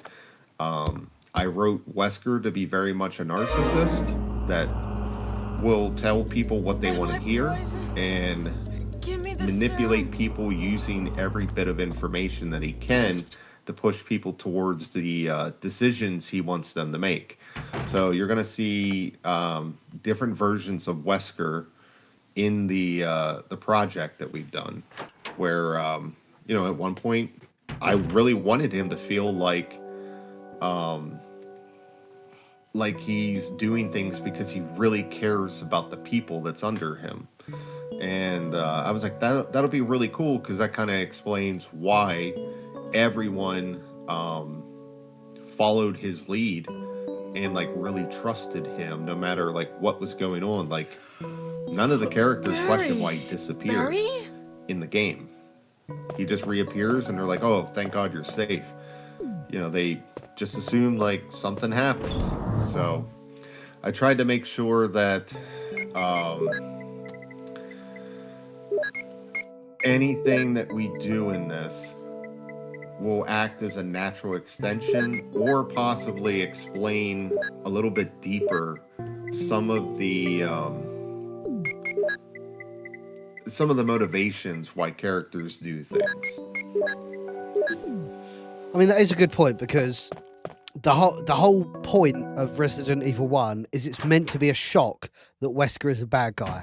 Now, if we write Wesker to be an absolute evil man in a prequel, that quite literally doesn't make any sense, because that steals all of the mystique away from him being an absolute bad guy in RE1. So yeah, I think what you've done with Wesker is very interesting, and it again portrays another layer of Wesker, another layer of manipulation that he's capable of. Yeah, I get that the newer version of him is much more like very cold, very emotionless, very Bond villain in some of the games, but I really wanted to go back again. Following the 1996 version, he's like very much a leader, but he's not emotionless. There's a lot of, you know, different reactions he gives, and yeah, some of the dialogue can be corny, but he gets like really annoyed when, for example, Chris starts laughing at him about the tyrant. To be like, this thing is like this is like what you've been after. Like he just found it hysterical and starts laughing, and even Wesker's like, stop it, like don't laugh. Like he's like actually like embarrassed. So I wanted to make sure that you understand, like at this stage, he is a normal guy, and that's the canon of the original trilogy. Was he was just a normal guy, and he just wanted money. He's just greedy. He was gonna sell off all the research and make a bunch of money. So I did try and respect at least some of the more deeper versions of Wesker. So that's why you will see him being manipulative and very subtle in what he's doing to try and get all the pieces lined up so he can go do his mission. So I suppose here's another question from me. How we know that, and it's a bit of an unspoken understanding that Resident Evil has a real challenge of appearing on the big screen and being a convincing Resident Evil adaptation. How are you going to ensure that your vision is more in line with the games, and how do you achieve that? Well, first off, I'm not going to talk down about all the past people that have worked on the official films. Because everyone went into an adaptation with their own goals in mind. For myself, I can at least say that I have gone through every single document, whether it was in the game, cut from the game, used to develop the game, was in a strategy guide, and I combed all of these translated materials and have read and reread both versions of Biohazard: The Beginning, both the 1997 Americanized version and the original Japanese translation, to try and find all the information so I can build this story. And then I went back through and made sure that this thing is as accurate to the lore within the screenplay. So that's the very first thing. If it doesn't at least try and click in place with the lore itself and how the characters are perceived by the fans in their mannerisms, in how they talk, even some of the dialogue. I don't like doing callbacks to iconic lines from the game, but I did pick up on certain ways that the characters talk, including how Barry speaks, how Jill speaks, what Chris, like different words that they use to try and do callbacks that way. So if, how Jill says, yeah, or how Barry will, I had a few examples before, now I can't think. I've been burning the candle at both ends to try and get this production going, so I only had about 3 hours of sleep, and I've been running around all day. For anyone that needs to know, I don't have an office right now because I'm in the middle of moving my house. So I'm actually in the bedroom right now, and up until yesterday, this entire room was filled with pictures that completely cover the wall. So I'm slowly getting everything boxed up and pulled down. But yeah, I've been running on very, very little sleep.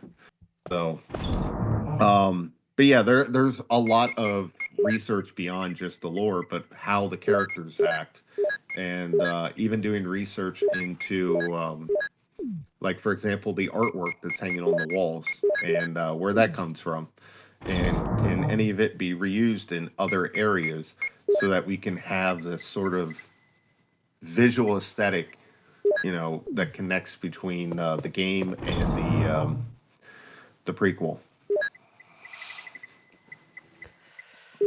Yeah, it's unique. And again, I'm surprised no one has done this type of story before. Like, even if you look at the actual Resident Evil films, like they never go into great detail of before the mansion incident or before the RPD. It's almost kind of in the moment or telling their own story. So it's a complete missed opportunity that a story like this hasn't been done.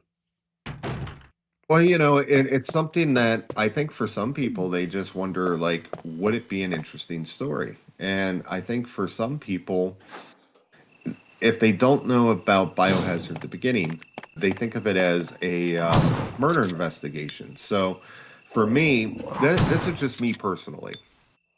Everybody is going to have their own comfort levels with what they feel Resident Evil is. And we see that just with the video games, and we do see it with the movies. For me, I feel like a Resident Evil game should have puzzles. You should find documents where you have to piece together the backstory and like little bits of information.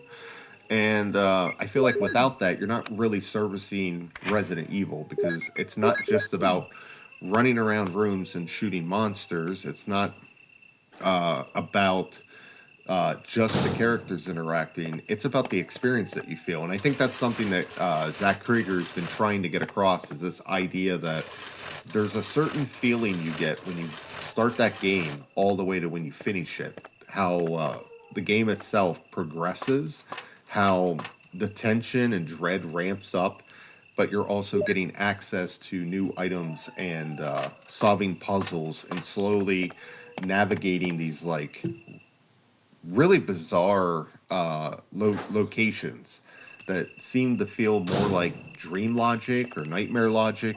They don't make a lot of sense, and I want to make sure that that is captured in this.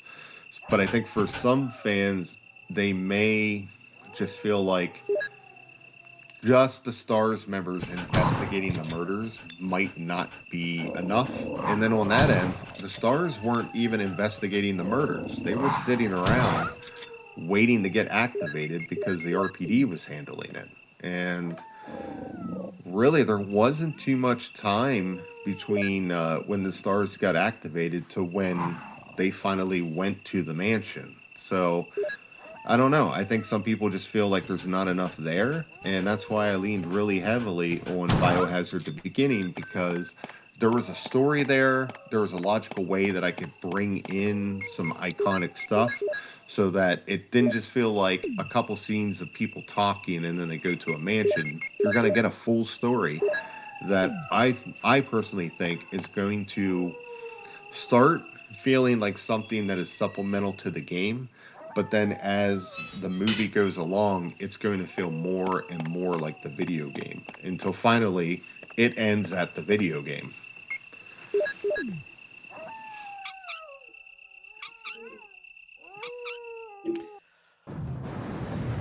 One thing I'd like to talk about is the kind of Romero connection. We are obviously planning on shooting a lot of, in fact, all of Original Sin in Pennsylvania. A lot of the kind of tone, and I mean, even Resident Evil itself being very heavily influenced by Romero, and of course, people working on the project also going to have some kind of interface historically with George Romero. What does that mean to you? What does that bring to Original Sin?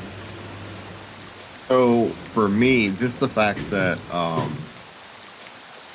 I get to work with some of the people that I've known or worked with before. We have George Demick coming on as producer. I'm great friends with him. Of course, he was interviewed for the documentary, but he also brings a lot of experience that goes all the way back to when he first apprenticed under George Romero. So you already have that connection of someone who was on the set of Night Riders, was there during Day of the Dead, and he even got to play a zombie on Day of the Dead, and had a close friendship with Romero around that time. That extended all the way up to, all the way up to the end of Romero's life. So I think that's really cool to finally work again with George on a project. And then Ryan Carr did the poster art, which Ryan Carr did the poster art for the documentary. He's a member of the George A. Romero Foundation. He's designed the poster for George Romero's The Amusement Park. He just came off of doing a graphic novel adaptation of The Amusement Park, which was released through John Carpenter's print label. So there's a lot of Romero connections within the production team. And then, of course, Tom Robinault and I, not only doing the documentary on George's film and his life, but also being two people heavily inspired by George's work. So, I mean, there are nods to George's films in the fan film. I try not to make it too blatant, but there's like a lot of like little minor things. But the tone of it is that I wanted to bring across sort of that social commentary of, you know, Umbrella is manipulating everyone and utilizing the town for its nefarious means, and to some extent everyone is sort of complacent about it.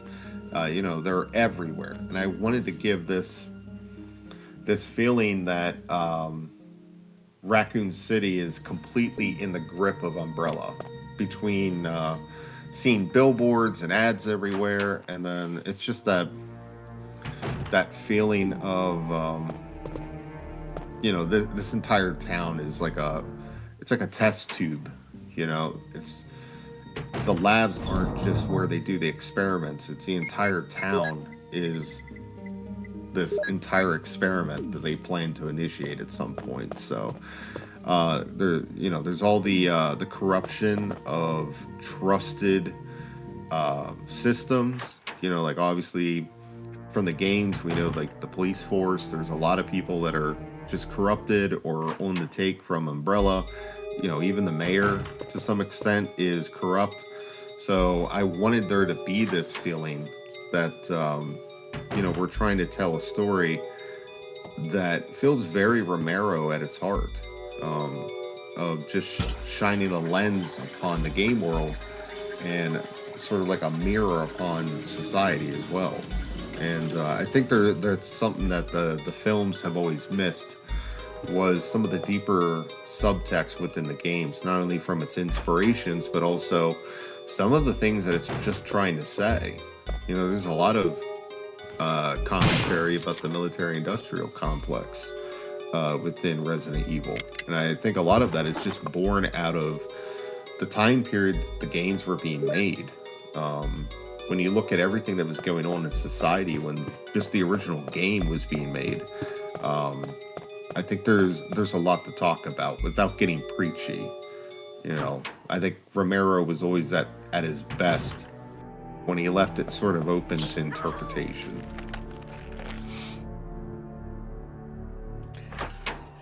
Again, also, I suppose, being based out of Pennsylvania, yeah, you'll naturally have that Romero connection, but, you know, Pennsylvania is also very well centralized. So when we eventually do, because one of the stretch goals is, just like Resurrection, is doing a screening, having somewhere in a centralized location is quite nice. Obviously, we did it in Vegas with Resurrection. It was very easy to get to for the majority of the cast. So that's quite nice as well. That's going to also help kind of keep, like, I don't want to sound preachy, but we have a very unique opportunity here to deliver a high quality, independent Resident Evil film. And I do not want the budget just being wasted on dinosaur fluids getting people there, you know? Well, the other thing too that I really like is the fact that thanks to Tom Robinault, a lot of the sets and locations that we need are very, very close by. So once we get people where they need to be to film and act in and do their work on this film, we're kind of all like, we're not really going that far. You know, it's like kind of a nice centralized location of where everything takes place. And there's only one possible location where we're going to have to travel a couple hours to get to, but it's also sort of a major part of the project, and we're going to be there for probably 4 or 5 days at least. So it's worth doing the travel for that when we have the right people. But thankfully, it's not something where we have to take 40 people and move them to another part of the state. It's a very, very isolated section of the screenplay with minimal characters, but a lot of scares. So I think it's going to be worth it. Yeah, I agree. I suppose get to the best of your ability, give people an indication of who Tom is, because Tom's really going to be such a driver on this project, and I know he's So- very busy and he's very, very important. Yeah. So it's up to us to kind of articulate his messaging and of who he is. So Tom Robinault is my film partner. I've been working with him since the documentary, and he is his own accomplished filmmaker. So he graduated from school in Pittsburgh. Sorry, I don't have all the details. I'm sure the bio will tell you everything, but he did go to school for 4 years, graduated with a degree in filmmaking, and had actually worked at a company for many years where he was getting work from some of the streaming services where they would take older films and he would prepare them to air on the streaming service. So he would take an old film reel, clean it up, fix the sound. So he had a lot of post-production experience as a job. That's amazing. Then he decided he wanted to finally start making his own films. So he did a short film called Whistle to the Maples, and it won a few awards. It was nominated for awards, and then I hired him for the documentary based on just that short film. After completing, he was the cinematographer, gaffer. He did all the editing and post-production work for the documentary. And then we turned around and switched roles that he wanted to make Whistle to the Maples into a feature film. So he wrote and directed, and we both did special effects, wardrobe. You know, it was like a very, like, I wore so many hats that it was just like stacked up on my head. But Tom is very, very skilled at what he does. He also owns all his own equipment. So a lot of production companies rent. They'll just rent all the camera equipment and gear that they need. Tom just outright buys it. So whenever we work together, we already have everything we need.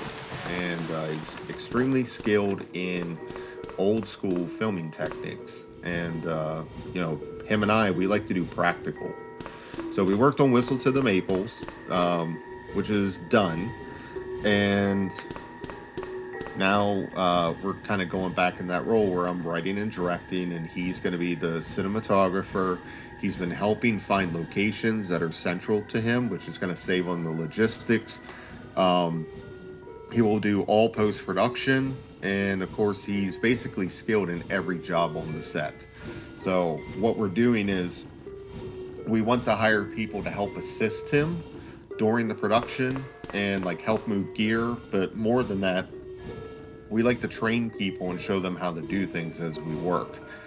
That way they can set up the lighting, they can help set up the camera and the other gear that we need, which will expedite the process and make sure that we're getting not only things done in a timely manner, but try and get ahead of schedule. Because I don't like 16-hour days.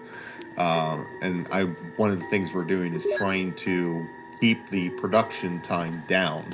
We might have more days to film, but the amount of time on set on a daily basis, we're trying to make less. That way people are not getting exhausted and worn out, and we're not having safety issues. So, I mean, that's the main stuff. Yeah, agreed. And I suppose from my point of view, one thing that is such a big draw with Brandon and Tom and their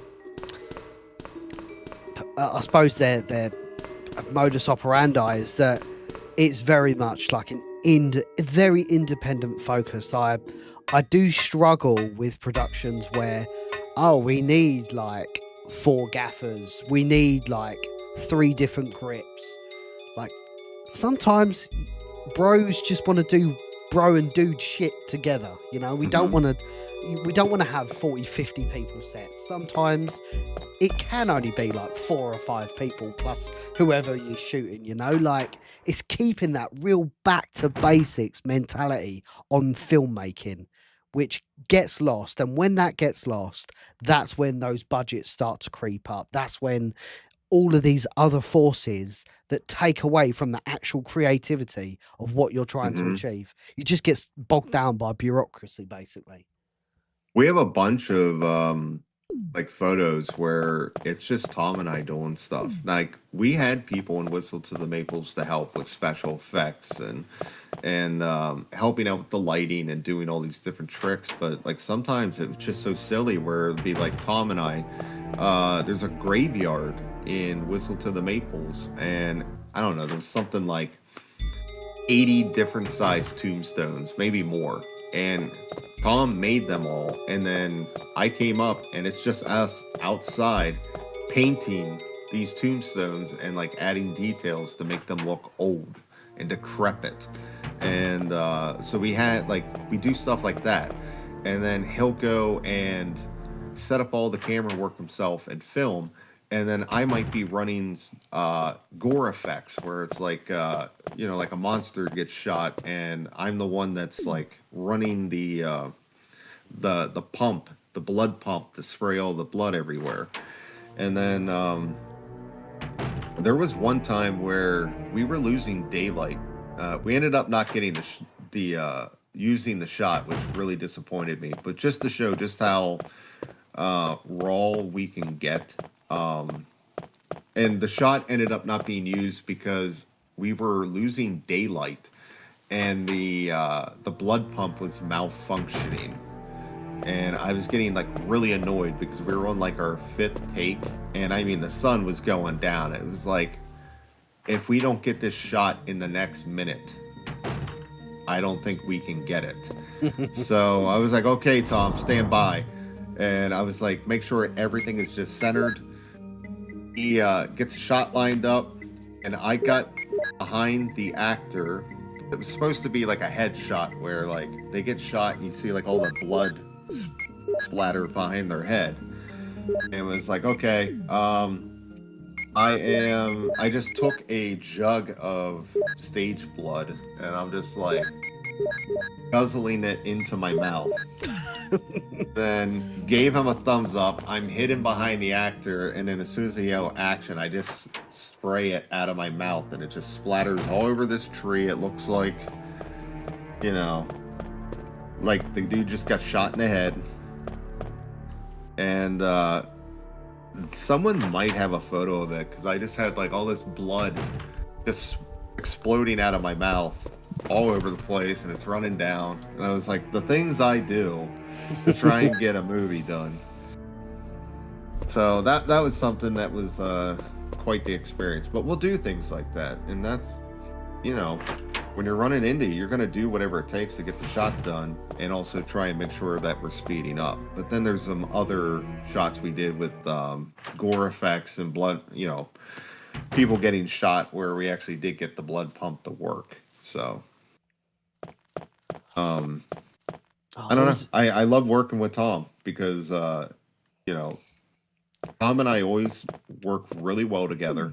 And even on the documentary, like the way that I'm usually directing is I will get all the shots that I need, but then go to Tom and say, what shots do you want to do, or do you feel there's any coverage that we're missing right now? And he'll suggest things, and then we'll make sure we get that additional coverage. And a lot of times I end up using a lot of the additional stuff that he films, because we both complement each other so well. And even when we discuss a scene, we were discussing something for Original Sin, and I was like, hey, I want to try and do it this way that's very practical. And then he'll say, all we need is this detail. And I'll say, yeah, and then we need to add this. And he's like, okay, and if we add this sound effect, it'll sell the whole thing that we want to do practically.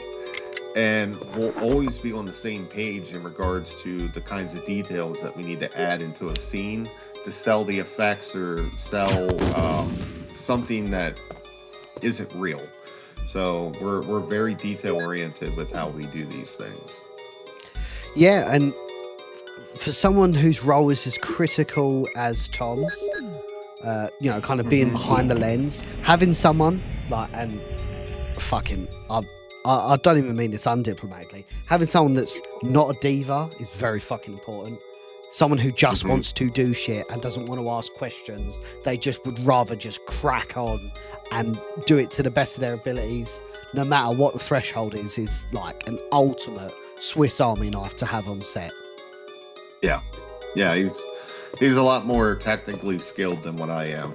I think Tom and I usually joke, like, Tom's the actual skilled person that can make a movie, and then I'm more like the business person. So we both have different ways that we complement each other, and like he'll see things that I don't see, and then I'll see things that he doesn't, and then that's how we're able to get projects done together. Yeah, like, I mean, I can lean into that as well. Like I'm not technically technically gifted behind the camera. I have a degree in television production. I'm very creative. I know what looks good, and when we were doing Resurrection Keeper's Diary, I made suggestions which genuinely benefited the final product. I just need someone to get me there who's technical behind the lens, and there's no ego in it. Yeah. Oh, interesting thing about this room, the Plan 42 room, is, and I'm seeing things a little bit behind here, obviously, because of the delay, but the one corner of the room actually used to have a door in it in the early versions. I've seen the screenshot of it, and it's kind of funny because it lines up where you can almost see the way the shadowing is, that there could have been a door. It's just funny. Like, where Jill was just standing over here. It's hard to tell because there's a delay with the scene. So like what I'm watching on YouTube is probably not what is present for you, because you're maybe like 10 seconds ahead.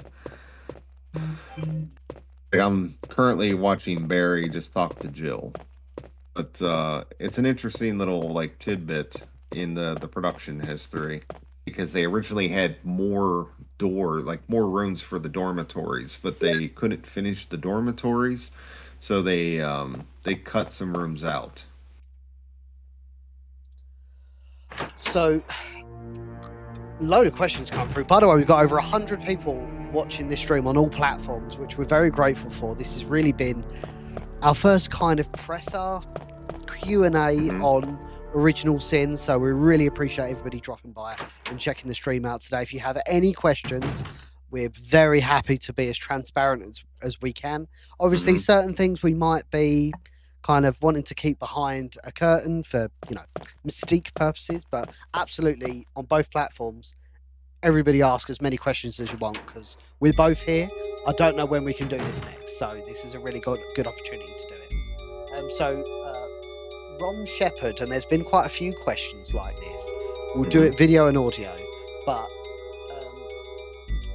hope you use the camera angles from the classic games to give it the OG feel. So there was another question, not from Ron, but from someone else, so I'd like to tie into it so you can answer them both at the same time.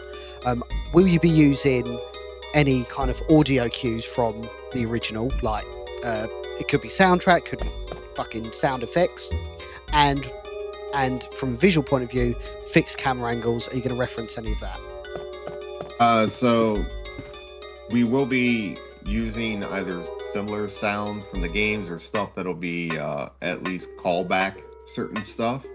That way it's going to feel like the way the games are. Obviously, the original trilogy, some of the sounds have changed between each game, so we'll be trying to at least match very similar sounds. As for the camera angles, oh yeah, Tom and I are not only fans of Resident Evil, the games, but you know, we love classic horror films, and that's what a lot of this is. So we're going to bring in, we can't do like all these different like wide shots all the time. We're gonna have to do close-ups. It's still gonna be a movie, but we're gonna try and use, like, for the wide shots, like different angles and some of the Dutch angles that they have, and try and give you a feel that this is Resident Evil. It's not just slapping the name on something. So over on Twitch, our friend Resident Evil Wiki, which is an unbelievable thing to say on a stream, we have literally the arbiter of all Resident Evil information in the chat right now. So not sure if this has already been asked before. Dogs can be a nightmare to work with on even without stunt work. Is there a strategy for doing zombie dogs? So obviously on Keeper's Diary, just to give you guys an extended context, we actually did have real dogs. We drove 7 hours into Holly, Michigan. There was like a little Doberman reserve, I guess, where they train dogs up for the police, or they certainly breed them there to then put them in with the police and canine units or what have you. Again, that was a very controlled environment. It wasn't like we was having dogs jumping on people or anything like that. So it was very achievable. So over to you, Brandon, for your visions for Original Sin. Okay, so we have some ways that we're going to get things done practically. My process has always been to try and utilize the same kind of techniques that they would have used, you know, in the 70s and 80s and stuff. So you will have to wait and see how we're going to do it, but just as a they did everything in the original game, the opening sequence. You know, obviously everything was kept very close. We want to try and outdo that. But we're trying to do, it probably won't just be one specific way that we bring stuff like that to life. We always go with whatever works the best to sell the effect, but is also cost productive. But my goal is not to do anything digital. I don't want to see any, to me, CGI monsters are just not as cool as doing something practical. So even if you only get to see bits and pieces of it, you know, that's kind of what happened with the original Jaws. They were going to show more of the shark in the movie, but the shark didn't work. I was going to say. You know, it just Where on earth have you did been? not You work all the disappeared from time. hall all So of a sudden. they cut I'm away sorry, and just didn't show but the I shark have as my much. reasons.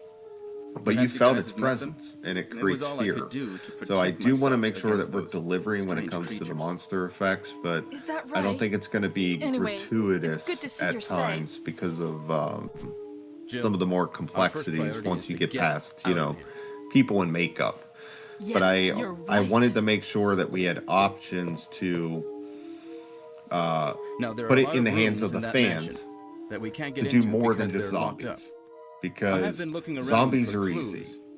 But at the same time, zombies are cheap. I'll go to the other house And I see want to if I make can sure find that any we're clues. doing Will you do something that? that at least gives some I'm counting options. on Like, if you want to see a few other things from the game, this is how much it's going to cost, and we'll gladly do them, but we need the money to do it right. What have we got here? Is there anybody known that will be acting in it? I think we're going to be very close to announcing names very shortly. But we're having some very good conversations with people in the community. One thing that I've always wanted to capitalize on is, you know, as much as this is a project, this will be a flagship project for Tom, Brandon, me, JJ, etc.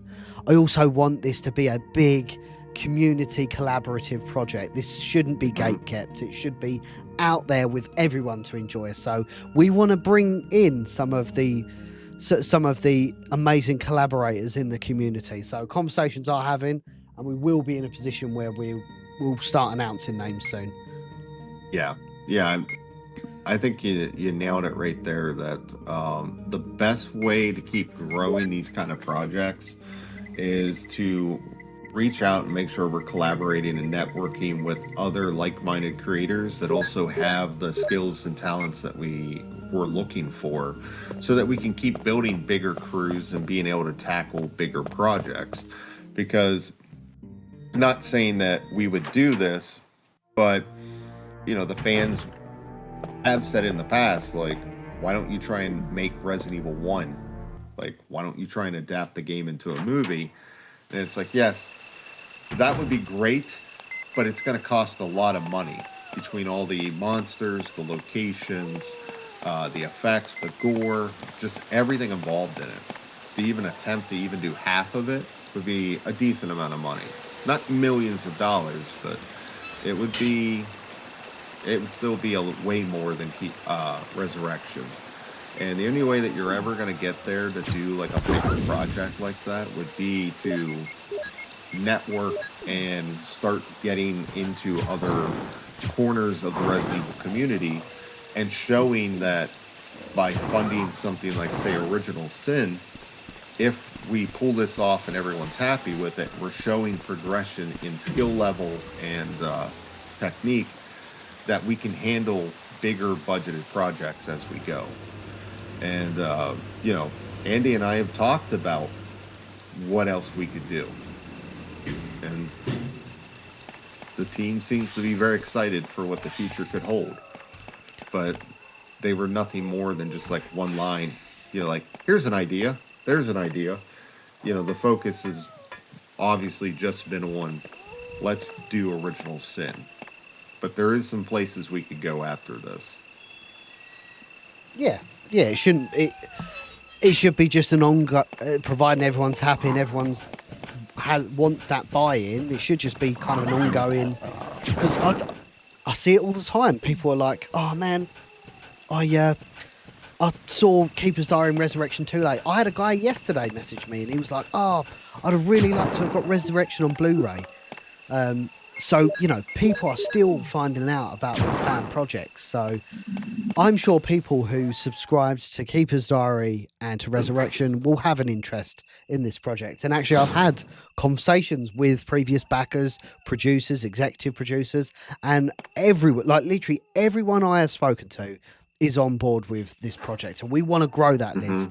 If truly Sony, Constantine, Capcom, they can't get their arse in gear with the official adaptations, and I don't mean that in a way that I think we're better than them. Absolutely not. And I've made that clear. No matter what I think of Zach Gregor's Resident Evil, that man still has the rights to Resident Evil. So who gives a fuck what I think in the grand scheme of things?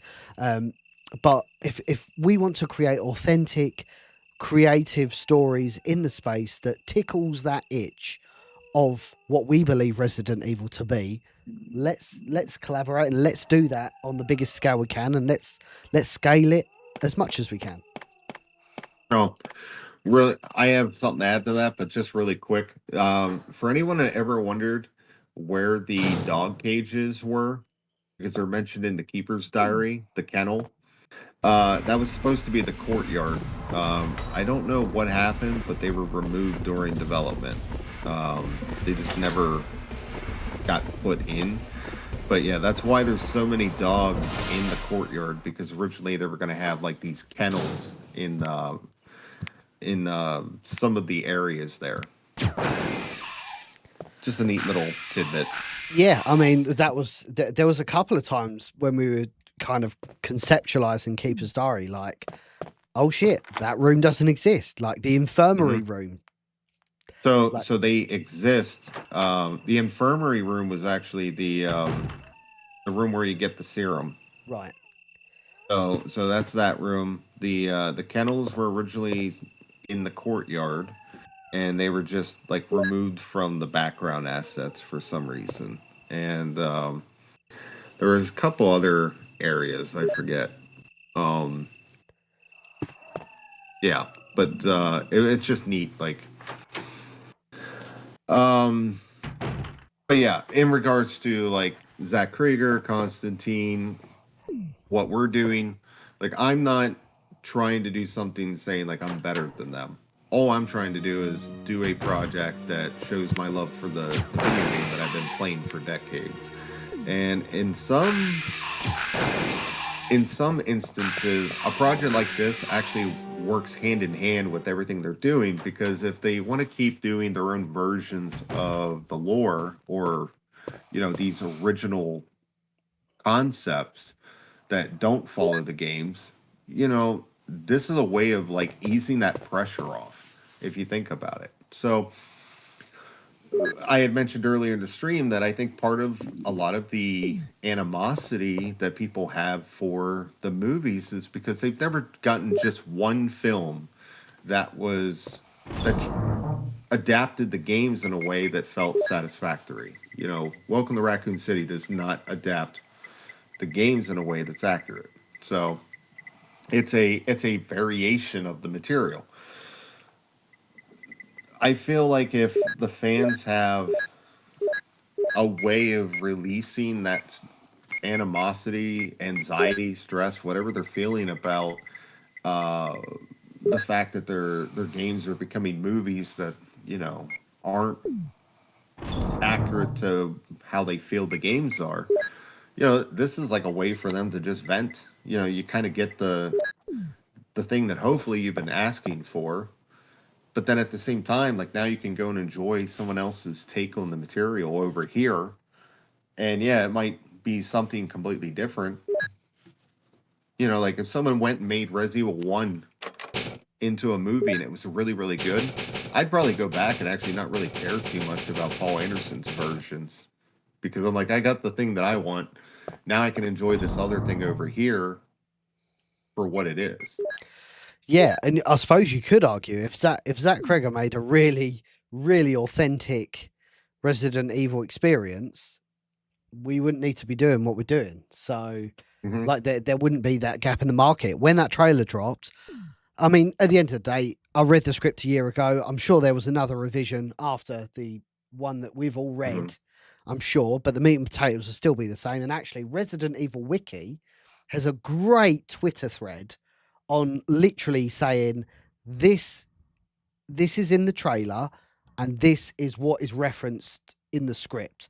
And he's like drawing them all up, which is a fantastic analysis. Go on over on Twitter and check that out.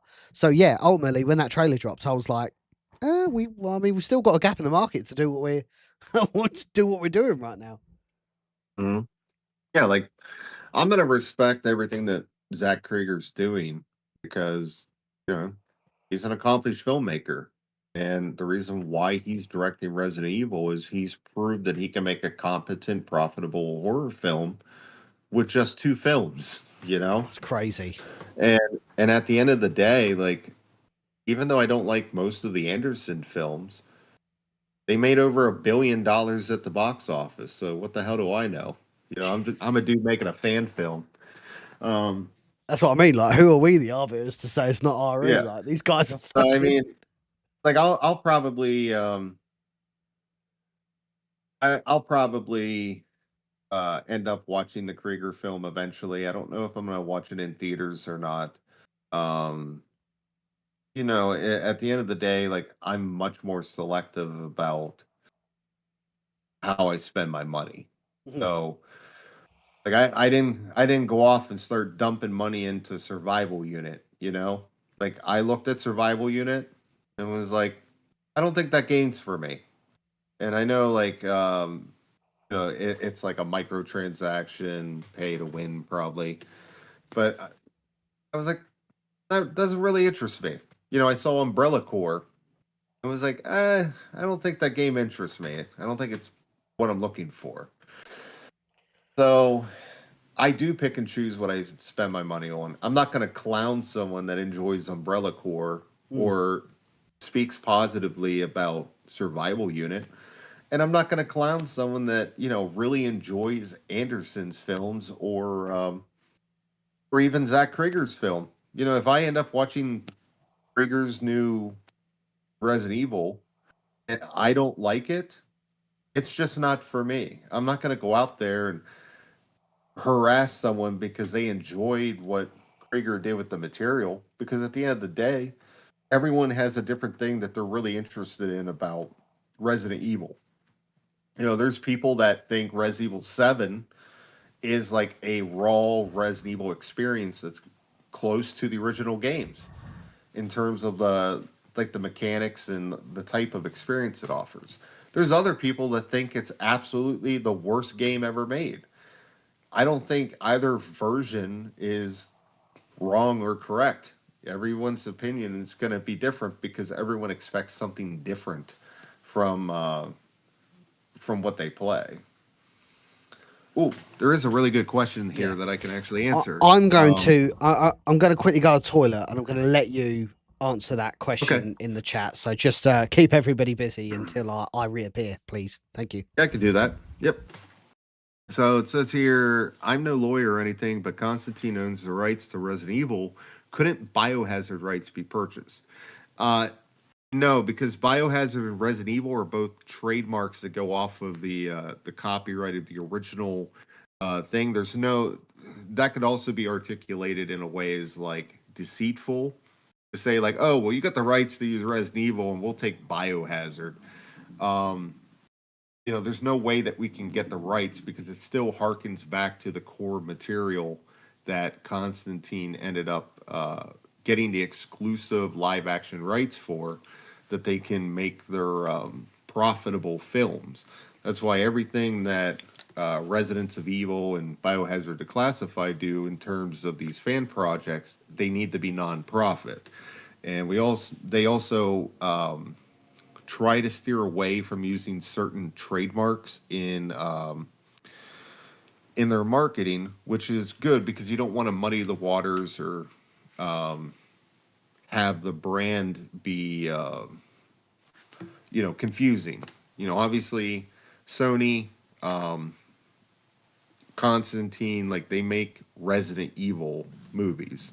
So that's why, like, for example, with this, we have ours just called Original Sin to steer clear. It's not called Resident Evil Original Sin because we don't want to make anyone feel like it's official project. We don't want to make it feel like this is a Constantine film movie, etc.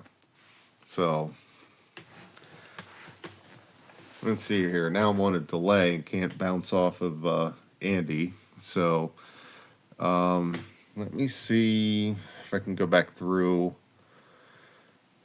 find any more questions that haven't been asked. Are you adapting George's original script? No.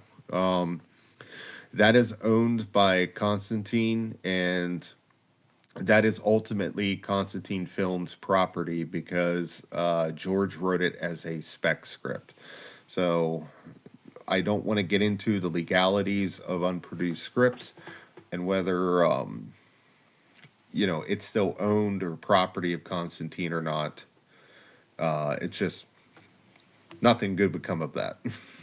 So right now we just kind of stick in the direction of doing things that are close to the original games.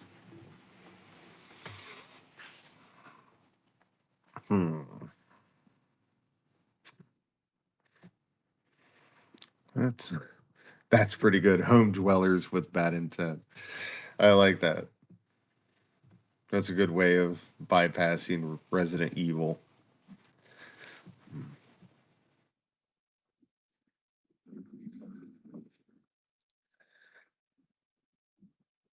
Home dwelling bad guys.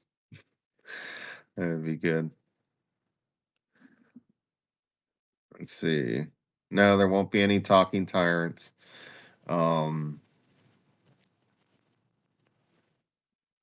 Let's see. Does anyone else have any other questions? Trying to see back through here. I know someone a little bit ago had asked which version of Biohazard the beginning that we'd be looking at, and the answer was just to reiterate that it is I looked at both versions of them, and this all has its own take on the material. So the novella was more so used for an inspiration, and I like rewrote every scene. So there's lots and lots of differences. The novella is sort of its own thing. So we do acknowledge the novella because it utilizes certain characters from that, and I didn't want to make it seem like everything I wrote was original, like an original script. It does pull from the wider lore and the games and stuff. Will Chief Irons show up?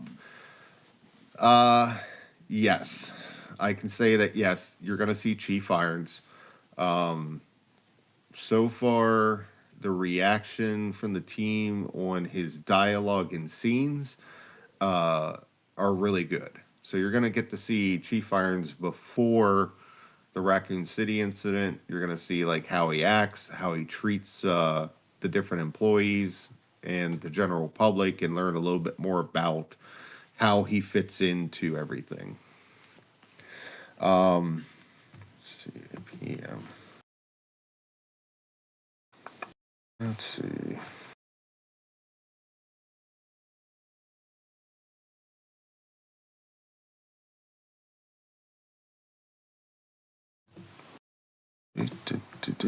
What about the possibility of...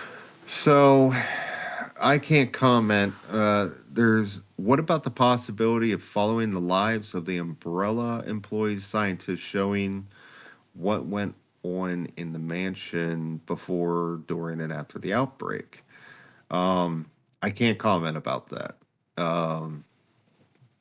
Like I mentioned earlier, Andy and I talked about some different projects with JJ and the rest of the team, and like what I wanted to do.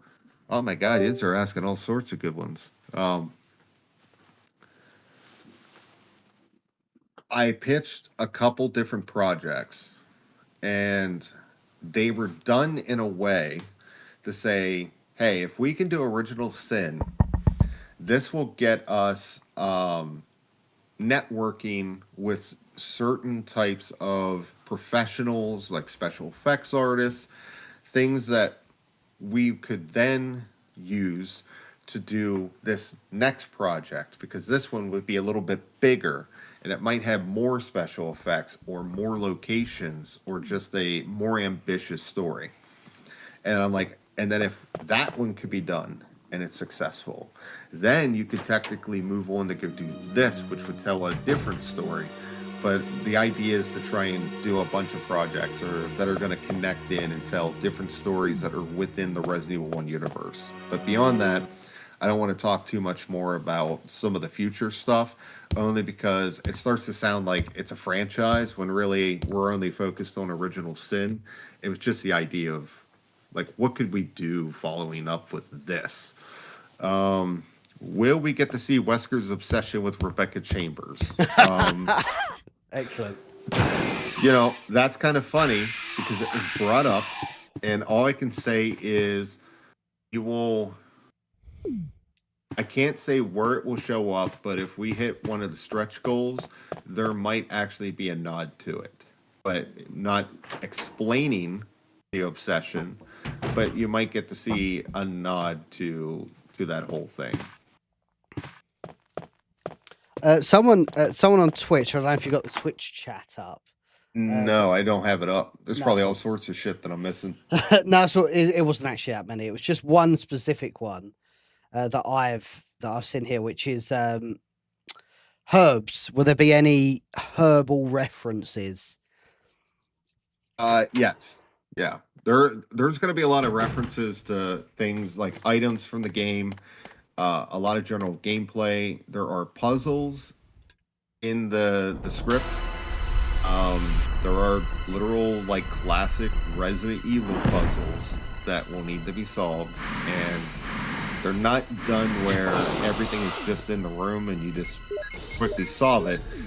There's some times where, like, there's some backtracking that goes on. Not, like, ridiculously. Not like, oh, shit, forgot that MO disc, and now I gotta backtrack from the labs all the way to the mansion kind of backtracking, but We did want it to give that general feel of you are with the characters as they're in this location in the story, and you will see things Jill, earlier on have you found that they're anything kind of interesting? curious about, and then once they start Yes, picking but I up the can't see very pieces well. and How about going down to check by yourself? I connecting have a the rope dots, here. they're like, hey, you remember that Oh, thing do that's you? back here? Well, then I'll And try then to they go go down back using and the grab rope. the Wait. pieces that they need and start solving the puzzles.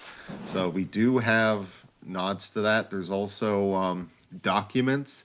So you're gonna get that feel of here's these random documents that they find in different rooms, in different locations, what's and going it'll on? give little bits and pieces of Now I've backstory done that it. start Sorry, connecting the Jill. dots. Wait.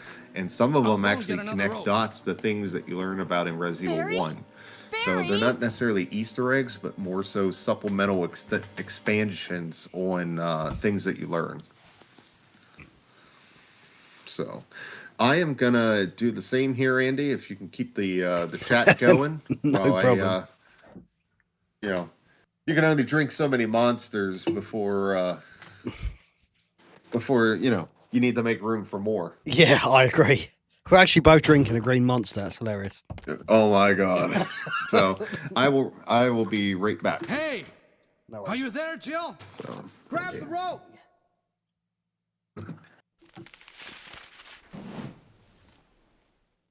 So I'm just going to quickly catch up on chat, guys. I think quite a few questions hit the chat whilst I was I'm sorry, whilst Jill. I was in the little boy's room. So I let me didn't just know catch that up. was going to happen. Sorry. I was really careless. Are you okay, Barry? Maybe you're getting tired. No, I'm all right. Don't worry. Jill, I found something. I think generally for people that have asked about kind of the content of the story, now it's going to be adapted from Biohazard at the beginning, but definitely take the time to check out Biohazard at the Thank beginning. you. I'll take this then.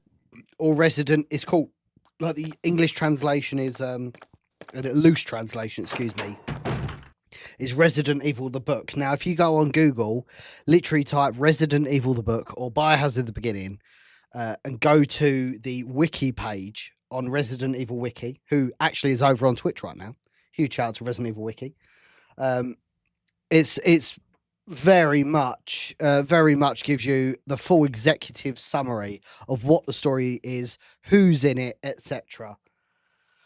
That will probably answer a lot of people who are like, oh, is this good person going to be in it? Are the Arklay researchers going to be in it? It just kind of like umbrella, pardon the pun. It's like an umbrella thing of just covering everyone's question.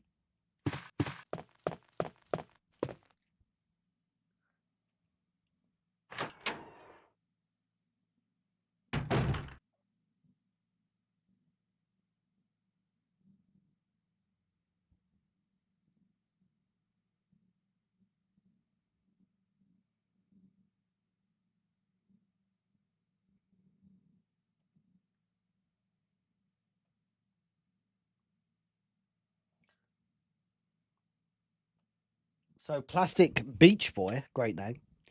Oh, Adam Massacre. Oh, the fucking boy. Sorry, just before I jump on that, what's the feel behind the soundtrack? What? That's weird. Some of these comments aren't coming through. That's kind of strange. That is very strange. Yeah, sorry, Adam. Your comment has not come through on the official Twitch, but it's come through on this app that I'm using. Very strange. What was the feeling behind the soundtrack? Will it stay faithful to the same vibe as the typical RE atmosphere? So we are using Dwayne Carlton Merritt again. So DCM Music. He did The Keeper's Diary. He did Resurrection. He did George A. Romero's Resident Evil documentary for Brandon. This guy knows his fucking shit. And with Brandon, they are going to make a very, very faithful soundtrack that is based on the original trilogy of games. That's the best way I can articulate that. And if you look at his portfolio of work that he, as I said, he's done on specific projects, The Keeper's Diary and George A. Romero's Resident Evil documentary, I believe he's got them both on his YouTube channel in full. If you want to listen to that, unbelievable. So he is absolutely, you know, some people are like, you know, when stars align, like the right people are in the right spaces. Like I genuinely believe on this project, everybody that we are putting in places are the absolute right people for the positions. Like me for crowdfunding, JJ for marketing and obviously giving us the platform for the Residents of Evil, Brandon for his resume of George A. Romero, just being an overall George A. Romero student of the game, having the documentary, really being the only Resident Evil director in our space that has actually had a Resident Evil license before, which is kind of funny. I'm going to talk about that a little bit more as we go on. But yes, so and Tom, like visually, when you see Tom's, I'm going to include it in the crowdfunding campaign. Tom has written us a full cinematographer's statement. So for the absolute avoidance of doubt, this is his vision for what he believes the film should look like, and this is how it's referenced. This is the equipment it's going to use. It's really in depth. So one thing about the campaign is it's going to be simple for people who just want to know the executive summary, but it's going to be super in depth for people that really, really want to go to the 11th degree.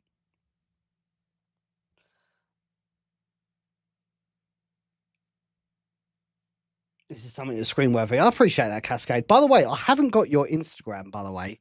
Like, I don't know where you've sent it, but if not, we do have a brand new email for the project, which is prelude to biohazard@gmail.com. If you want a message there. Plastic Beach Boy, is this your own movie or an adaptation? So we, just like we did with The Keeper's Diary, A Biohazard Story, and Resurrection, we are crowdfunding a brand new Resident Evil fan film, and it's based on a 1997 novella that was written by Capcom before Resident Evil 2 come out, and it was meant to bridge the gap between the Arklay Mountains murders and then the mansion incident. I like how the hunter has just sat there very patiently through my entire monologue. Very special.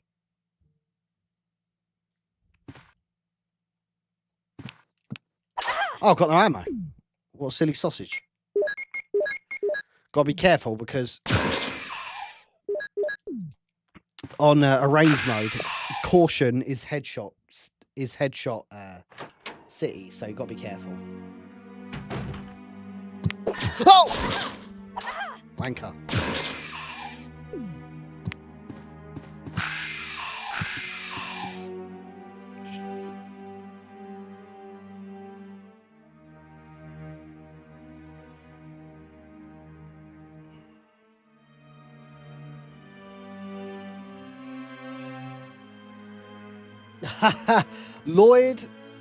Lord Vilga 2363. Since this leads up to the mansion, will the intro for the original game be remade?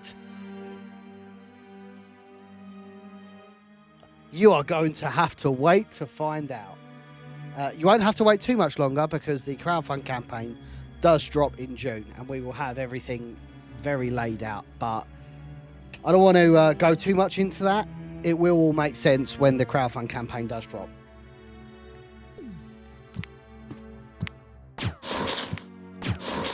God damn.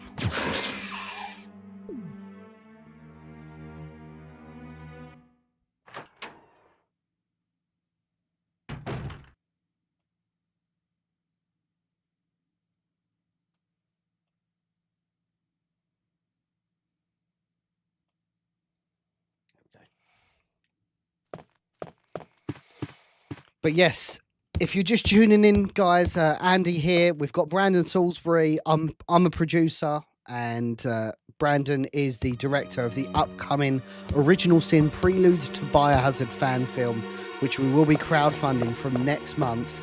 That feels like a very soon time. There's still a lot of work to do.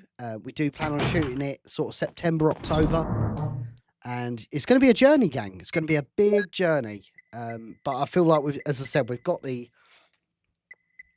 right people in the right places to to deliver a project of this magnitude. I feel like what we're doing is very achievable. Again, we've still got a few kinks to work out, but I'm pretty confident that we're going to be hovering around sort of the 100,000 mark, which, considering Keeper's Diary was 15 minutes long and that was 40,000, I think a feature length Resident Evil film for $100,000 in 2026 sounds like a lot of money, but it does not go far in production, let me tell you. Yeah, it's going to be very good in terms of perks. Just to give you guys a rough idea, we're going to follow. We're not going to stray too far out of what we achieved with Resurrection and Keeper's Diary. We're going to be offering Blu-rays. We're going to be offering kind of hoodies. Oh shit! Oh. We're going to offer, as I said, offering Blu-rays, offering merch, producer credits, etc., just like we did on those projects. Certainly an early access build if you want to take advantage of that. There's a lot at play here. One thing that obviously we can't capitalize on this time around, and we had to take into consideration when kind of building the budget for Original Sin, is we don't have an ensemble cast of previous established actors like we did on Resurrection, so we take that into consideration. We'll probably have a signed poster perk. I'd have thought, like a cast and crew signed poster. By the way, shout out to Ryan Carr for the amazing key art that he's made for Original Sin. It looks fantastic. Oh my word, loving that. But yeah, that will probably be the poster that we sign. But yeah, it'll be Blu-rays. One thing I do want to do, I mentioned it earlier in the stream, but I would love to, as a potential additional perk, if we raise enough funds, is I want to be able to make a VHS of Original Sin. I think that would be a really, really cool thing to do. It'd be very limited, probably 100 copies. But imagine our film on VHS, like it's a Romero film or something, you know. Oh man, I'm losing my mind at the thought. Is the script crazy or simple? I think it's very grounded. It's a classic, like 70s, 80s Romero-esque horror film, is what I would say, but it actually injects some of the key lore that's in Resident Evil and some of the key dynamics that you associate with classic Resident Evil. Just in terms of people in the community, we are having I won't spoil who, because I think, we're going to ruin the mystique.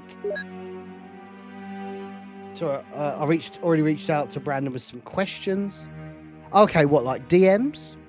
Okay. You're more than welcome to message me, like on Instagram or what have you, and I'm more than happy to pick anything up. Suspenseful and horror, because that's what kind of Resident Evil is. But yeah, I don't want to spoil who we're talking to, but we're having some very good conversations with some really awesome people, is what I would say. And in time, once we, have agreed terms and contracts have been signed, we will obviously announce them. Did I miss anything good? No, just I didn't have like a flurry of new questions, so I was just recapping some older trivia for everyone in the chat. Okay. It was obviously, you saw the post the other day where I was talking about your limited license that you was granted for George A. Romero's Resident Evil, and it struck me about an hour later, because it did get like quite a reasonable amount of impressions and a lot of comments on it, and I was like, man, this is really good. And then I reread it and I thought, I don't want people to think that we've been granted a limited license for Original Sin, because I can see why people would see that, even though I didn't write that. Like, I can see why people see that. So like, I went back on each of the posts and I was like, for the avoidance of doubt, legal letter. I could see how that would be misconstrued. It would be almost like if you got Kenichi to write script for one of the fan films and be excited to be like, oh, well, we have the original game writer writing a script, and then it would start sounding like it's official when it's really not. So, and just for clarification, no, we did not have Kenichi write anything. We're just making a statement that it's like a similar thing of like how you can make a statement and it can be misconstrued.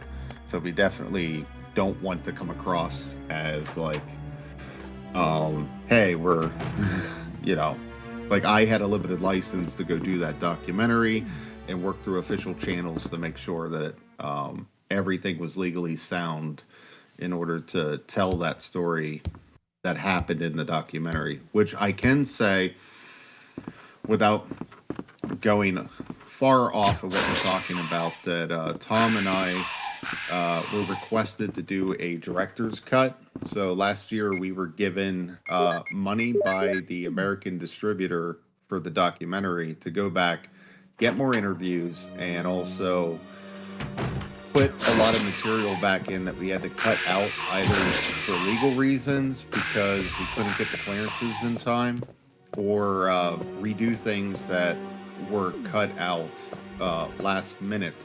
Because there was some like really good constructive criticism. For example, how we don't cover the screenplay that much in the documentary. And part of that was because we had a massive section on it that was entirely cut out because we needed some clearances that we didn't have at the time. And we had like 3 days to reach a deadline with the European distributor for contracts. So at the 11th hour, we had to replace everything that we did with an audio-only interview. And it was done over a phone. It was like, it wasn't very good quality. But it was all we had. It was like that, or we just don't talk about the script. And I was always disappointed by it. So now we're actually going to have a much, much longer section, more interviews. We're able to go back through and cut out some stuff that maybe was like droning on a little bit, while also adding in and keeping it paced a little bit better. But it's going to be a much, much longer version of that documentary where we were able to kind of go back after, because we didn't touch it for, at this point, it's been 2 years. And so we're excited for that. There's no release date, there's no platforms, nothing like that. We're still finishing up the editing portion and getting the color grading and sound and music done. And then I'll have to go through legal clearances again. But hopefully, you know, it's not going to take as long to get the damn thing out there. But I'm very excited by it. It's much closer to what I would have wanted the original documentary to be. And I was basically given no time limit in terms of what the length could be. So I just wanted this to be like the final word on like, here's everything about that movie. Oh, people were submitting some really good ideas about some stretch goals. Oh, yeah? So like, obviously, I mentioned earlier in the stream about, you know, VHS tapes potentially having original sin. There's a very limited run of VHS tapes, and someone said, "What about the soundtrack on cassette?" And it's like, oh, actually, that's a really good idea. I mean, I'd have no idea how to generate that type of content because I was born in 1995 and not 1975, but I'm sure it can be achieved. And yeah, that can be done, and there's also companies that do it, because I know, just being someone who's played like tabletop games before, that's like a constant thing I see on certain crowdfunds. If anyone knows what like Morkborg is, where like they do a lot of like retro stuff, like records and cassette tapes, and they're like professionally made. So I know there's companies out there that still engage in analog production materials. So that could be something that maybe we can put together, maybe make it a stretch goal for something, and or, you know, like it unlocks with a stretch goal. That way we're not committing right off the bat to cassette tapes, but, you know, we can give fans the option as like we hit a certain stretch goal to be like, hey, now we're going to open up the option to have a perk where you can get the cassette tape of the music score. And I think that'd be pretty cool. I agree. You know, I do like stuff like that. And I do like having options for the fans to engage with the perks that they want to get. So, yeah, people want to see cassette tapes, we'll look into it and start figuring out the production cost to get something like that done. Yeah, I'd be on board for it. Like, imagine seeing that in your collection. You've got think the old George Romero tapes, and then you've got like Original Sin right at the end. Oh man, I wish I still had my office set up because I have like all my analog stuff. Because I have like all the old cassette tapes for George's films and stuff like that, which I guess one thing I could do just to show off something like really cool, because I am a collector. I collect all kinds of different things, and this is something that I probably haven't shown people before, but it really does show like the kinds of things that I get an opportunity to get and like gifts I have from people. One moment here. And just Scott, obviously I meant that in jest, of course, but yeah, my earliest, obviously I had videos like VHS tapes. I'd never, I fucked this right. Oh no, I haven't. Never had a cassette player. Like it was CDs by then for me.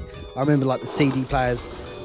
When I was a kid, it was obviously like MP3 players and stuff like that. So if I was 5 years earlier, I probably would have got into all that fun stuff. And there's something about like, you know, like when you look at a Super Nintendo game, you look at an N64 game, even like the first Resident Evil game, to see like a VHS tape is just such.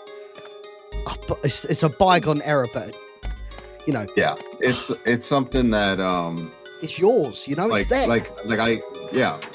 I grew up with cassette tapes, and I was one of the people in the U.S. that was responsible for The Wall, if anyone remembers that music brand, that franchise. Like I was responsible for them going out of business because they had a lifetime guarantee that if anything happened to your cassette tape, you could return it and they replace it for free. And I wore out so many copies of like the Mortal Kombat soundtrack as a kid. I would keep going back and getting a free replacement, and they went out of fucking business because of that policy. So, but yeah, I wanted to show this off. This was actually a gift from George Demick. It is, hopefully we'll be able to see it here. This is, can you see that okay? Or is it all glary? No, it looks okay. I think you might have to lift it up just a tad. There we go. Okay. So this is a page from the Creepshow comic book in the movie Creepshow. And this is a page from the second unit shoot that apparently George Romero himself held for a close-up shot, and it was George's hands holding the comic up, and it was given to me as a gift, and it's signed by the director of photography, Michael Gornick, and he did confirm, like, he shot it, so he knows that this is the original page. It's authentic, but it's really cool to have it as a gift of something that Romero himself held in his hand and came from one of his films. So, that's amazing. So it's it's a one of a kind item, so I protect it immensely. But I am a collector of different like props and materials, and maybe one of these days people will get to see like the new office setup where I have like all my movie memorabilia hanging out. And I have a lot of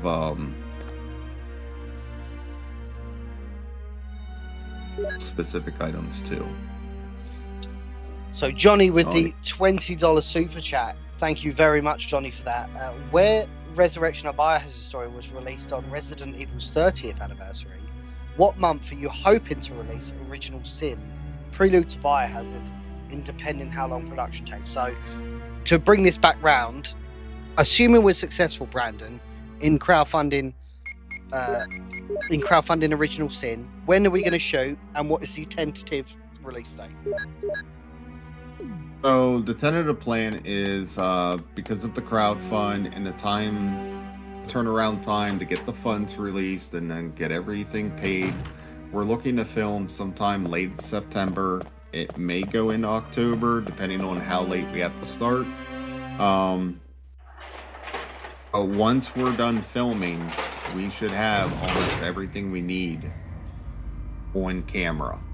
I think there is effect shot that is just like a replacement shot where we might have to replace like words or insert a billboard in post-production, things like that. But it's like really minor stuff where we're talking about like composite shots. We're not talking about waiting on an artist to do a minute of CG. You know, nothing. I don't want any CG in the film. So once we wrap and we get everything loaded onto the server, we can start editing and piece that thing together. And once we get a cut that is semi-finished, the composer will start composing the score, and then color grading, sound effects, and then we're done.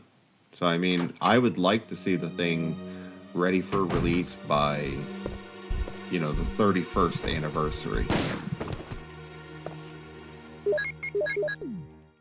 And we do have, it's our current plan to... Oh, fuck, I'm getting destroyed by the spider here, hang on. It's our current plan to have a stretch goal for a screening.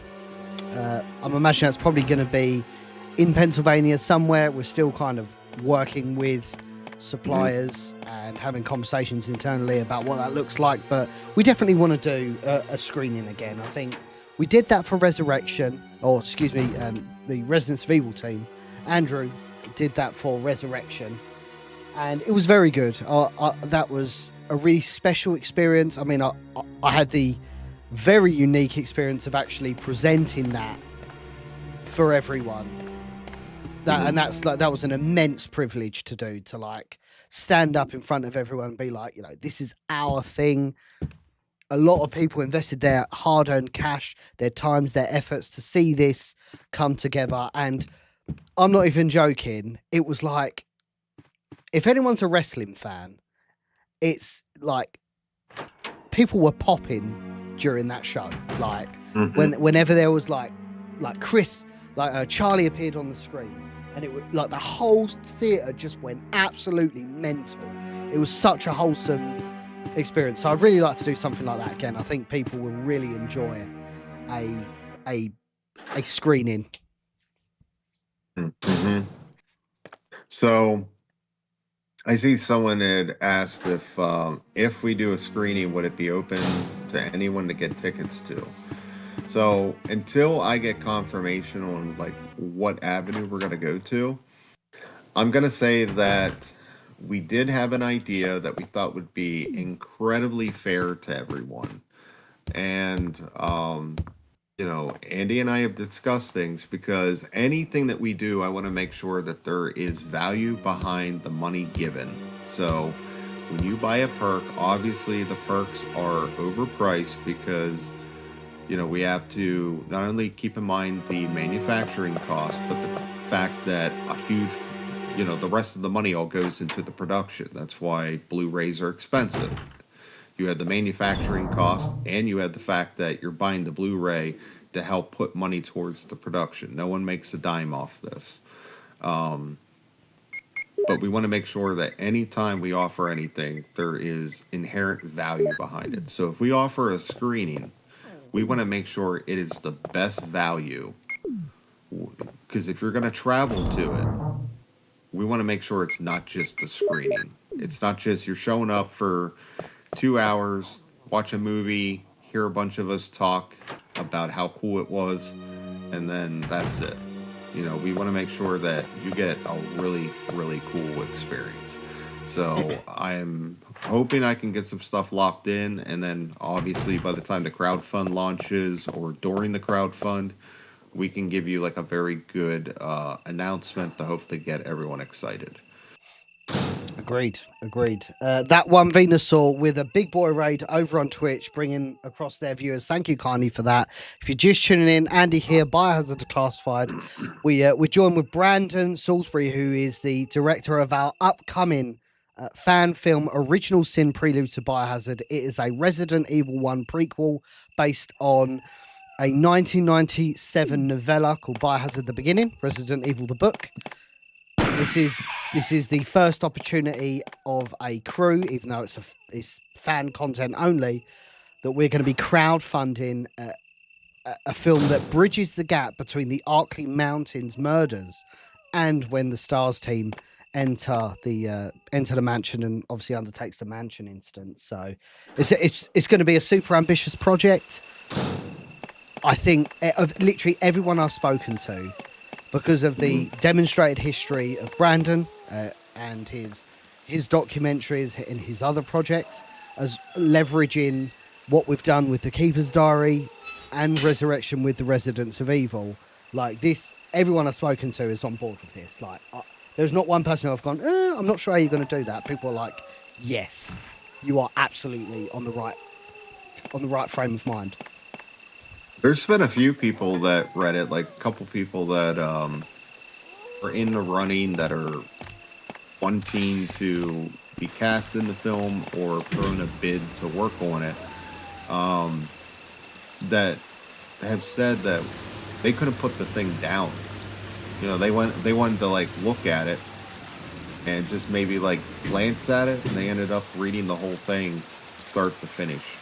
Like, no, like, I can't even put this thing down, which is really good because I had a great fear about my own writing ability, and I poured my heart into trying to make sure that this wasn't just fan service, but was actually a competent story from start to finish and delivers on all the pillars that Resident Evil is known for. Like, it should come across when it's finished that it's not just a lot of drama, it's not, you know, people shooting zombies, but you're going to get like very tense, scary sequences. It's going to feel like a horror film, and it's going to have the puzzles, the documents. You're going to see everything that transpired that led up to when Chris and Jill and Barry and Wesker and everyone flies out to the mansion. The whole idea is to just tell that story that led up to them going to the mansion back in the 1996 video game. It's a perfect gap in the market as well, because, again, I said this earlier, but for people who have only just joined the chat, a key criticism and kind of a big portion that makes up the discourse on everything with the Zach Cregger Resident Evil film is that he's trying something completely different.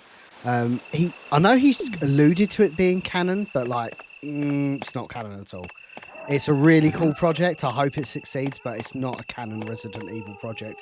He can say it is, but Resident Evil was set in 1998, and you've got the guy running around with an iPhone. So like, it's not canon. Not canon to what we know Resident Evil to be. But a key criticism was that Resident Evil, if you want a one-to-one adaptation, go and play the games. Or this Original Sin, Biohazard: The Beginning, Resident Evil the book. This is a perfect happy medium for everyone. This is like a key piece of literature that was written before Resident Evil 2, and again bridges that gap between the Arklay Mountains murders and the mansion incident. So like, it's not a one-to-one adaptation. We get the opportunity to tell a Resident Evil story in a fucking Resident Evil way, and we are absolutely the right people to do that. Just from our repertoire of what we've done up to date, you guys can have confidence that we are the fucking people to do it. Oh, that's a good question. Because this actually ties into one of the perks I talked to Andy about. Because it says for a stretch goal, how about a diary with all the diary pages in the movie? Perhaps add a few more that didn't make the cut, but still add to the movie. So one of the things that I talked to Andy about was I don't know if anyone has checked out the A24 website, but A24 does a lot of really cool merchandise for their films. So things like The Lighthouse, The Witch, Hereditary, they release different merchandise. And one of the things they like to do is release a book that has a cleaned up version of their screenplay. Typically set photos, storyboards, supplemental materials, and I can go first if you want me to. And essays, and they'll have like essays in there as well. And I had pitched to Andy that it would be kind of neat to do something similar that is an exclusive item to the crowdfund, because you can't sell it. Be careful. But offer this like hardcover book that has the screenplay, a bunch of the storyboards, and Perry? and like maybe an essay and like set photos and things, and just make it this like really special collector's item for people that back the project. I think that'd be a really cool thing to always remember the production by. So that is something that I talked about was you would get to see the actual Okay, let's go. Okay. the actual like diary entries and letters and things that they find in the movie. You get to see like a scanned copy of it. Yeah, I'm totally on board with something like that. Like for the Keeper's Diary, we just like literally printed, like for one of the perks, it's like, you know, signed script.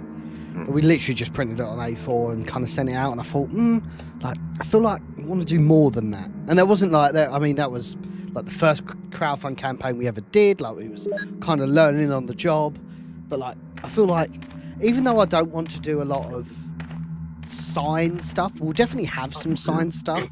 It's such a cost to like double ship everything. I want to try and keep that to a minimum, but if it really warrants it, I think we should do stuff like what you just said, like this really special book that's just limited to the crowdfund campaign. Yeah. And, you know, an easy thing to do too would be to put like all the backers' names into like a big special thank you. That way, like your name's in the book. Yeah. Oh, and I should probably address this since we have a lot of people in here, and I know you're from the UK, Andy. There's someone here asking about will the George A. Romero's Resident Evil documentary ever release in the UK? The answer to that is that are you all right, Enrico? I sold the rights to it to a company in Europe to release. What they've done with it since, I have no idea. It was a lump sum they gave the team and I. So they have the rights. I know they released a Blu-ray in Germany, but beyond that, no idea. I have no claim to it in Europe, and everything is on that company. I do know that the company got bought out, and that it's now releasing under whatever new company it is. It was like a merger. I don't know. And it's unfortunate because had I known that there was going to be a merger and that the release would be non-existent in Europe, I would have never sold the rights.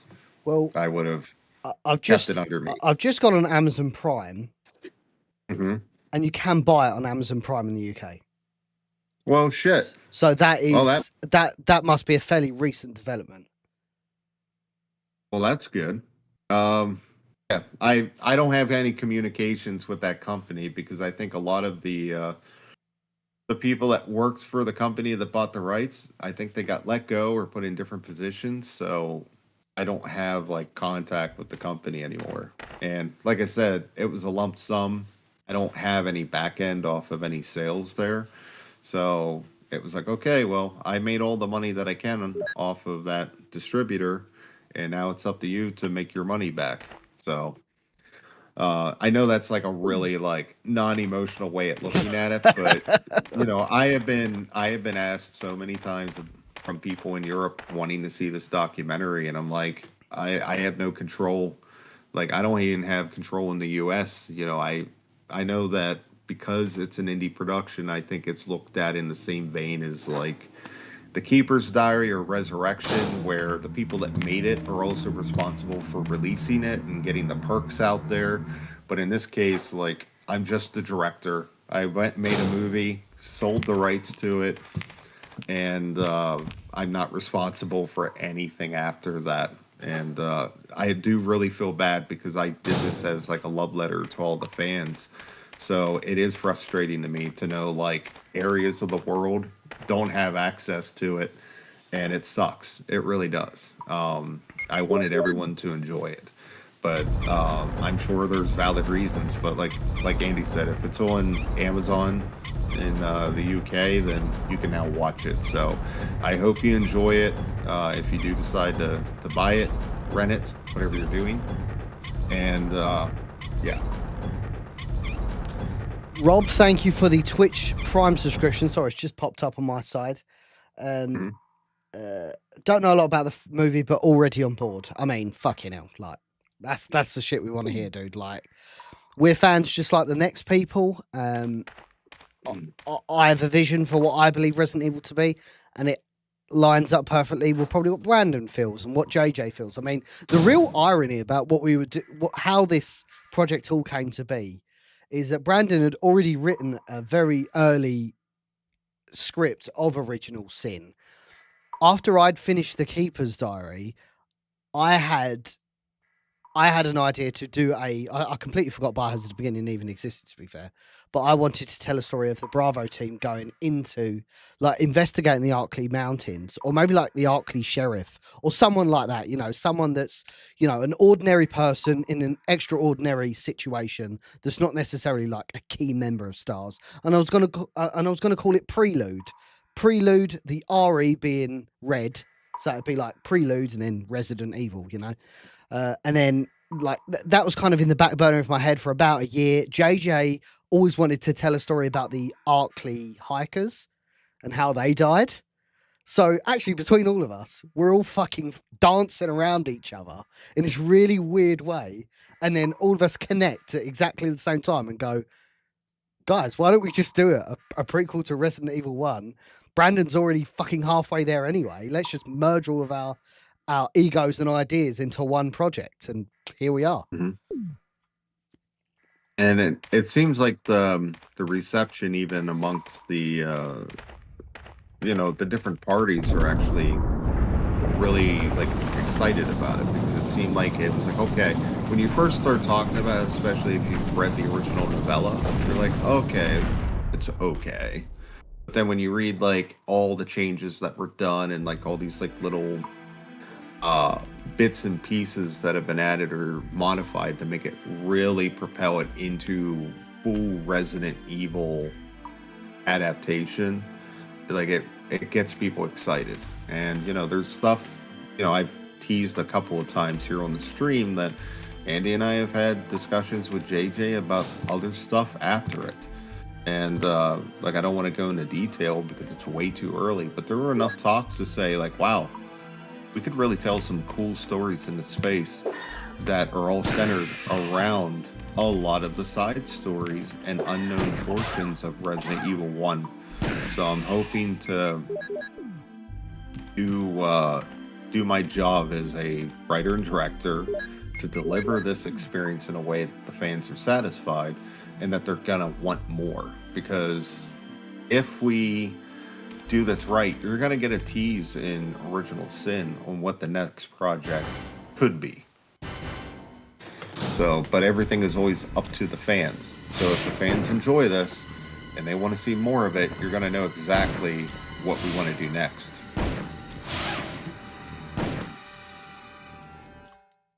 So, Execution, are you going to be producing again, Andy? Yes. So, Resurrection came at a weird time for me. I always wanted to do crowdfund anyway, because fucking, you know, if if it's not broke, don't fix it. Obviously, I did a good job on Keeper's Diary, so it made sense to do the same. But I didn't commit to doing full producing just because I just had my daughter, and I just didn't want to.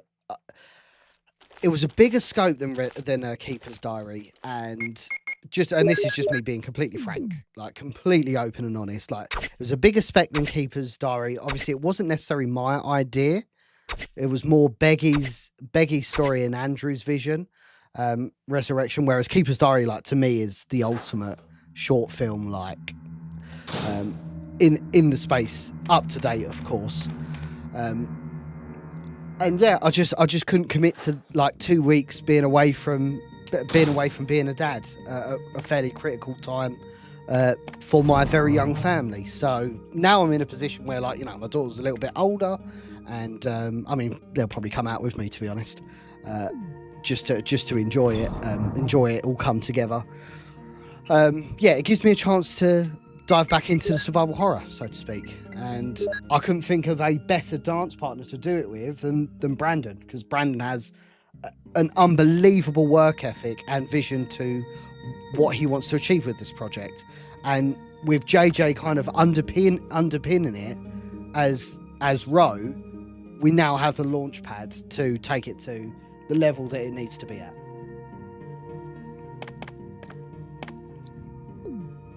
I think that pretty much summarizes it. Yeah, I'm very excited, especially with everyone that's currently attached. We have, you know, some of the casting decided, but we're also going to be exploring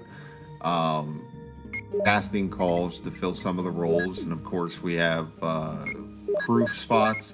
And again, a lot of it is just to help offset the burden on Tom and I, because Tom and I have done a majority of productions where it's mostly just us and it's not fun. So this will be more opportunities for people to join in on the production and work with us to get this to life.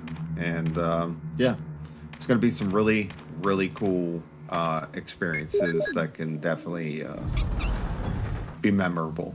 It's going to be a memorable experience. And as I said, like, some of the people that were involved with Resurrection, involved with Keeper's Diary, that, you know, that kind of high level executive level, have all bought into the idea of Original Sin, which is really good to see. Like, I'm not talking about like maybe a few of them. Every single person I've reached out to is like, holy shit, the 5-minute synopsis you've given me has already, the 5-minute elevator pitch you've given me has like pushed me over the line already. I want to see this happen, and I want it now, which is really, really good to see. You know, it's I'm really looking forward to it. I really am, because I started the first draft of what became Original Sin, I think around 2016. And it just was something where, like, every year or so, every 2 years, I'd like come back to it and rewrite it and change my mind on stuff. And then I didn't touch it since 2024. And then I came back to it over the past month and like completely revised it. I think it's almost doubled in size. And a lot of it was just not necessarily adding complexity, but getting a really good look at what locations there are, and saying, oh, well, this is a good place to put this type of element from the game in there, so that when the audience watches that character go into this location, they're going to get this feeling of what it felt like in the game. I think the biggest piece of constructive criticism that I had came from one of the people that is like a lore master for the original games, knows everything about the development of the games, has all the inspirations and backstories and a lot of stuff that's just not public. And they read the script, provided notes back on like making sure the lore was accurate. They pointed out a bunch of really cool stuff. They're like, wow, you really know your shit. Like, they were very impressed. by the amount of detail that went into the script. But their biggest constructive criticism was a scene that was very, it was very talkative, where it was just exposition. And, you know, I don't need to be very cryptic about it. There is a scene in the script where you get to see the Alpha team getting briefed as they're being brought into the case. But in the prior drafts, it came across as very exposition heavy. And some of it was actually meaning to like put some logic behind a few things. But what I did was took notes from this person who said, just so you know, in that scene, that will be the first time any fan gets to see all 6 members of Alpha Team in the same room. They're like, it'll be the first time ever in live action. They're like, you might want to expand that and let the characters show off their personalities. So that scene alone got, I think it doubled in size, because I went back, added a lot more dialogue and banter between the characters, so you really get to see who they are as characters, and then it continues through. And I think the scene by the end is just, it's one of my favorite scenes. Like, there's some really good interactions between all the different characters.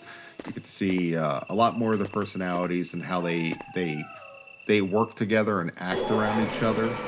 And I'm really excited for that, because I know the fans have been wanting to see Alpha Team in some context. And I tried to do it so that it wasn't ripping on things that have been done before, because I know a lot of fans really love S.T.A.R.'s novels. So I'm not trying to rip off what S.T.A.R. did. I'm not trying to rip off what Johannes Roberts did with Welcome to Raccoon City's like S.T.A.R.S office scene. This is like completely something where I went back to the original source material and then rewrote an entire scene where I just tried to get these characters to live and breathe. On a side note, S.T.A.R. actually liked the press release on Twitter. That's kind of funny. Well, you know, I don't think this is really a confidential.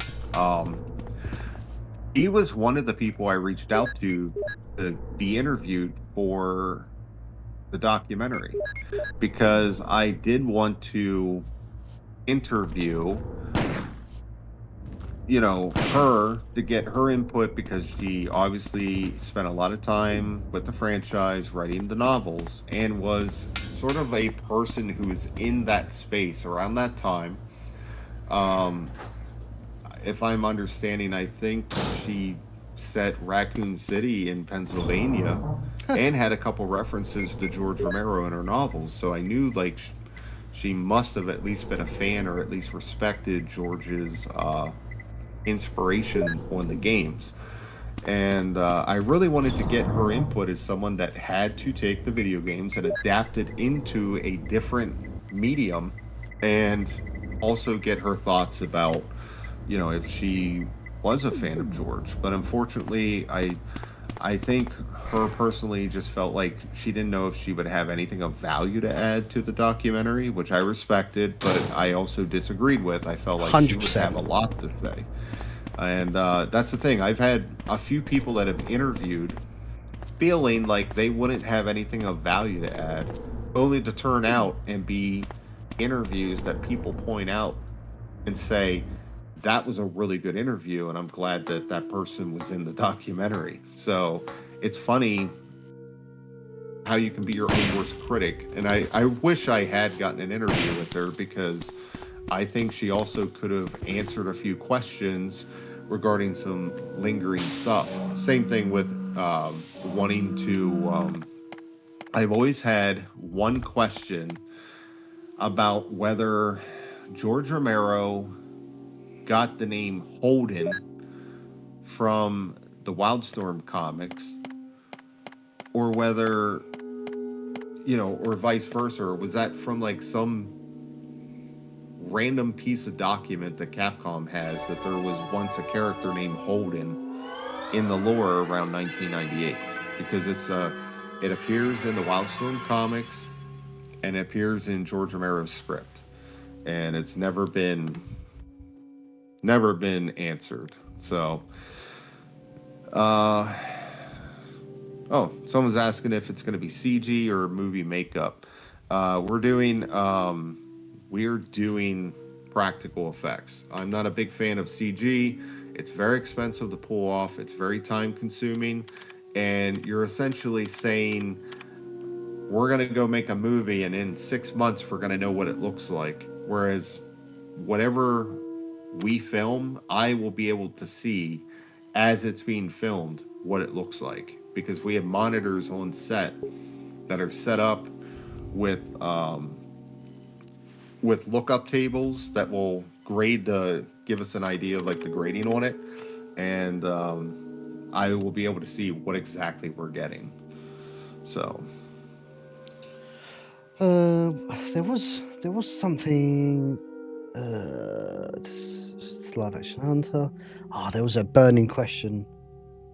I'm also a real big fan of practical blood and gore. So yes, I'm really pushing to do like Romero levels of blood and gore where you're going to see it and it's going to feel real. Yeah. So as much as this is going to absolutely like make Brandon cringe to his toes break off, I actually watched Day of the Dead for the first time like 2 days ago, and like when the doctor's got all the zombies on the table, and like one of the zombies like internal organs falls out. This film's like 1985, and it actually made me feel really queasy. I was like, that's really impressive that a film that old with all of the like I suppose evolutions we've had in practical effects and movie makeup, blah blah blah. I watched that and I was like, holy shit, this is like well horrific.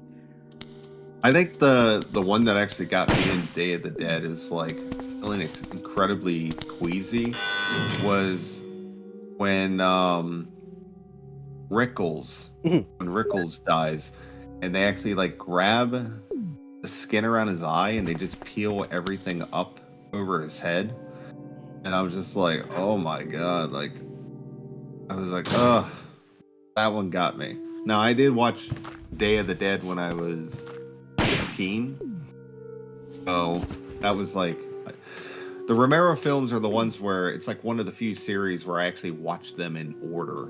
Like I saw Night of the Living Dead when I was 6, something like that. And then I saw Dawn of the Dead when I was 14. That was the 20th anniversary of the film. And then like a year later, I got to see Day of the Dead. And then the rest of them I watched as they came out. But yeah. 14, watching Dawn of the Dead, that scared the shit out of me. And some of the gore in that toward the end was like pretty nauseous inducing. But Day of the Dead is when like George's creativity and like the budget just kind of like crossed over. Yeah. The perfect, like the practical effects are great. Now, I can never do anything like that. No, I mean, that is a time period. They had like a full FX team. They had lots of money. I do know that George, when he did like the last few films, he switched over to doing CG blood and gore, or at least CG blood, because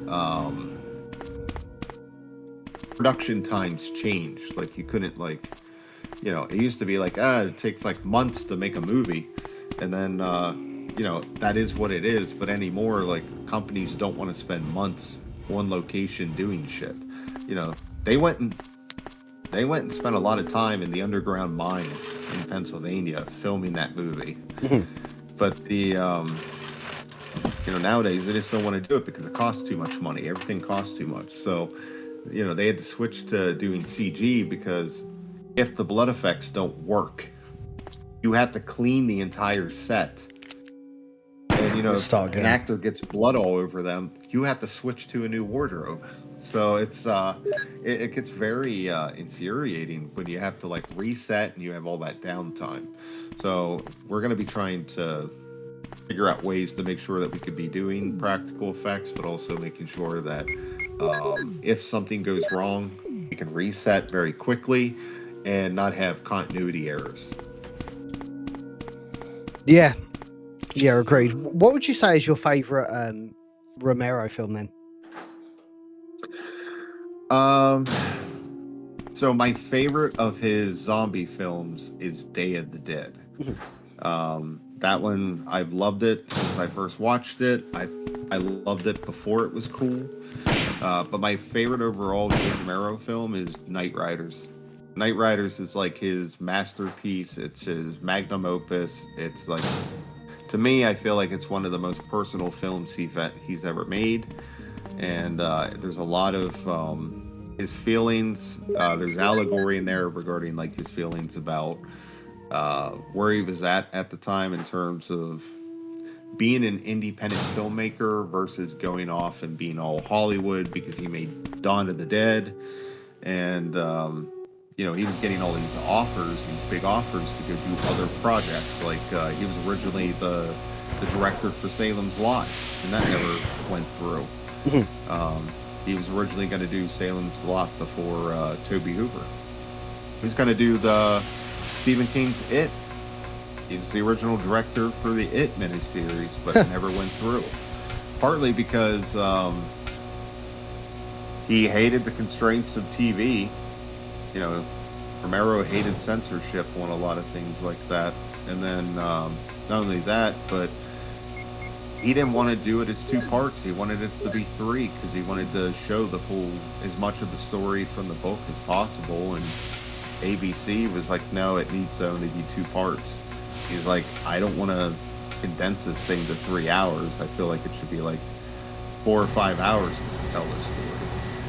So it's just interesting to find out like all these like unproduced projects that George had over the years, like Goosebumps, The Girl Who Loved Tom Gordon, The Stand.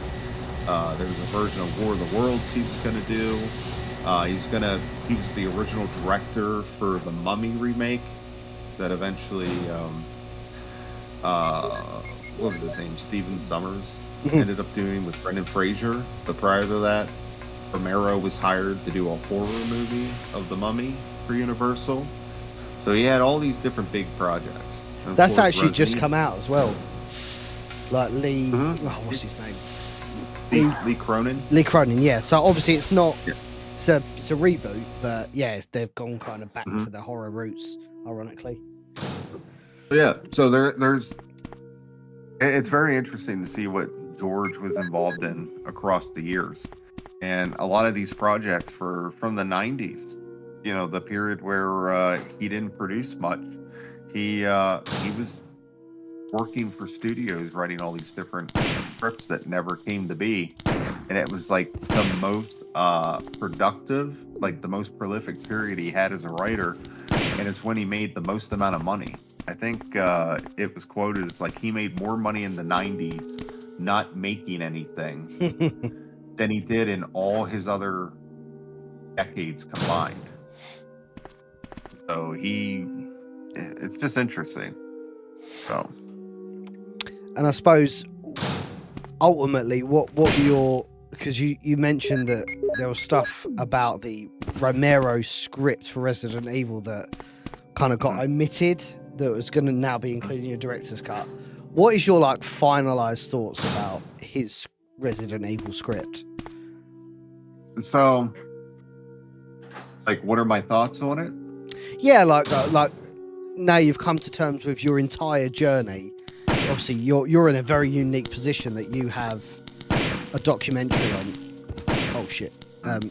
A documentary on the exact subject matter. So, what are your kind of concluding thoughts about it? I think there's a lot of misconceptions about what George's intentions were with the script, as well as misconceptions and misattribulations to him regarding what is in the script.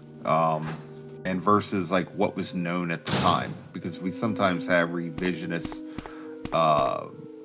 history, you know, because I've seen before like George get attacked because he changed the entire background lore of the mansion. You know, in his, it's called like the Arklay house. It's designed by a bootlegger. You know, it wasn't the Spencer mansion. It didn't have all the backstory from the Trevor files. And to me, like, that's infuriating because it shows a lack of education on the history of the video games. Because George Trevor and the mansion weren't canon until like 2002. You know, like with the release of the remake. So George didn't have any background on like what the mansion history was because they cut all of it out of the original game. It wasn't available in the US. You had to, you know, speak Japanese and be able to read the true story behind Biohazard book that came out in '97. So George came up with his own reasons for why there were puzzles and traps in the mansion. And he did that because he respected the source material and wanted to show as much of the source material as possible. On that end, some of the changes in the script aren't his, they're producer notes. So some of the things that fans will beat him up about, they're producer notes. Give us a couple of examples for people that haven't read. So for example, George gets beat up about making Barry Burton African American. That actually existed before him. It was in Alan McElroy's screenplay as well. So that would tell me that they probably wanted a strong African American character in the script, and George was given a copy of what Alan McElroy had written before. That's why we actually have access to the screenplay, because it's in the Romero archives at the University of Pittsburgh. It was in his possession. So there's that, for example. And through various things, I found out that Chris Redfield wasn't Native American in earlier materials. Chris Redfield, in the very earliest writings, he was still a civilian, but he had the entire backstory from the video game. He was a former Air Force pilot who was kicked out for insubordination for going back and rescuing a comrade. He had that entire backstory, and there was dialogue between Chris and some of the other S.T.A.R.S members that actually knew about his actions taken in whatever combat zone it was. Like, I think they had it like Desert Storm or something. So it was very interesting to see, like, at some point between Romero's first writings and the screenplay that's publicly available, someone came up with the idea that they should change that. And I think George, at the end of the day, he's like, okay, I can make this work. And, you know, he did what he needed to do in order to not get fired from the project, which he ultimately did anyhow. And I think he just tried to look at things the best way that he could. Jill! At the end of the day, I like it for what it is, for its time period. And as someone who loves George Romero, Jill, not only you're for his here works, too. but I love his Yes, personality you're as a here too. person.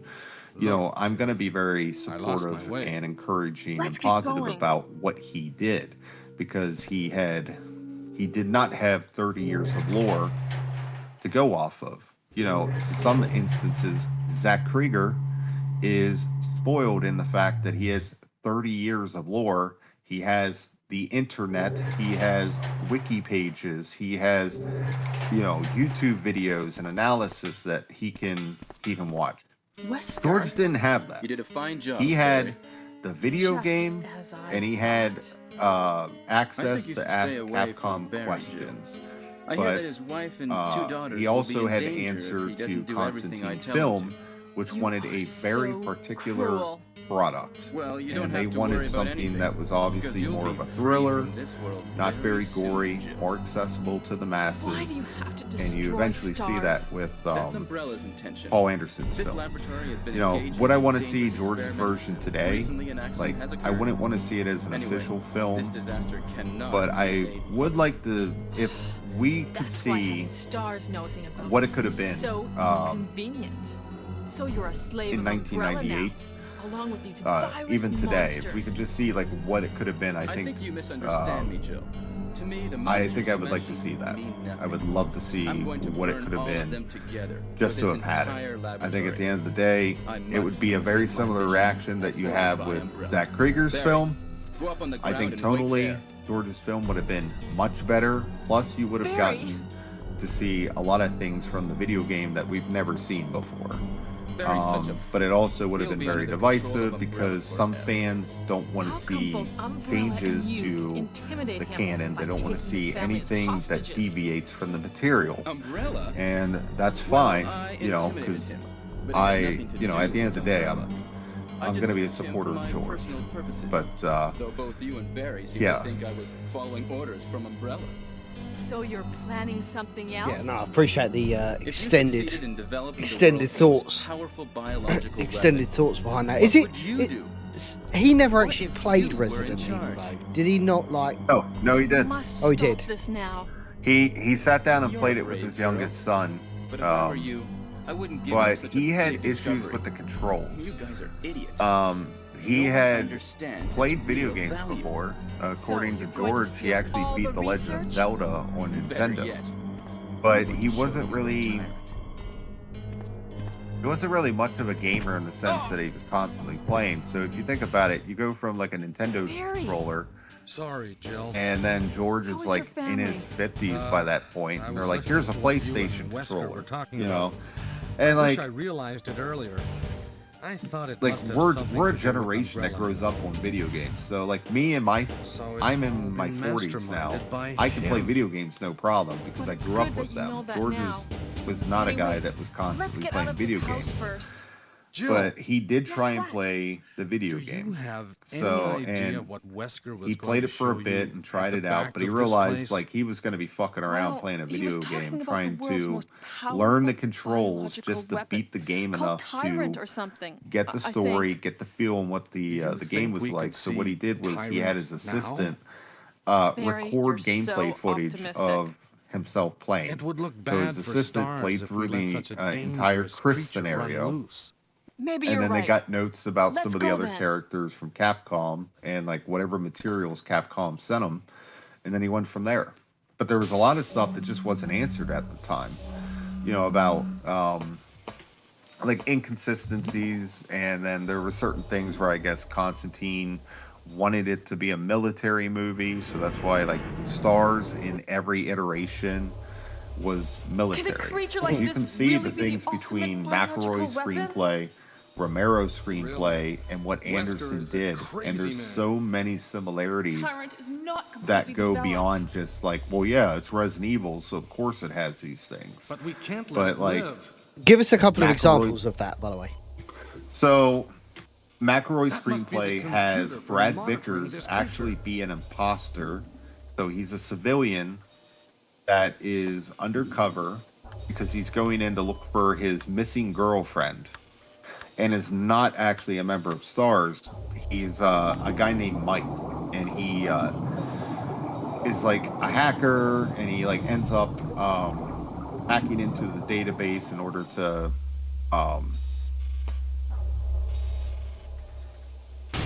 Brad Vickers, and joins the S.T.A.R.S.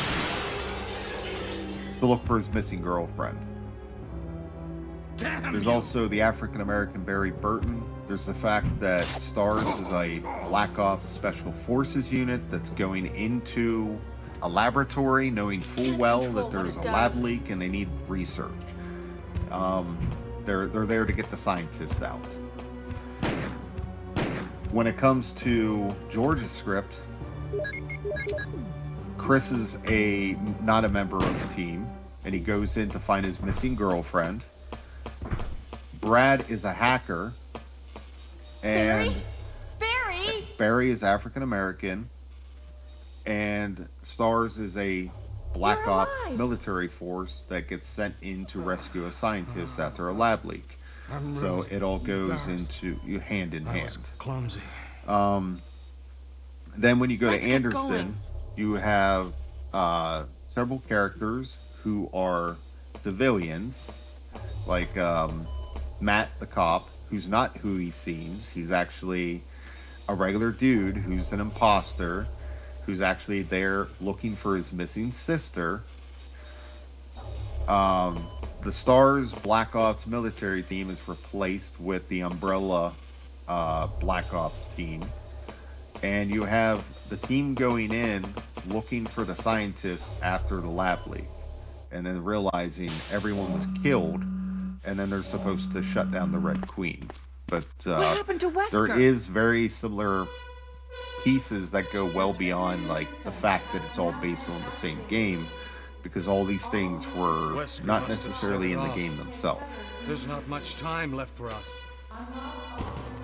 Roger. And of course, you know, of course, in each case, there's some sort of traitor that isn't always Wesker, because you have, you know, Spence in the Anderson script, who's actually like not who he says he was, and he's, I don't know. It's interesting to see like some of the other points where,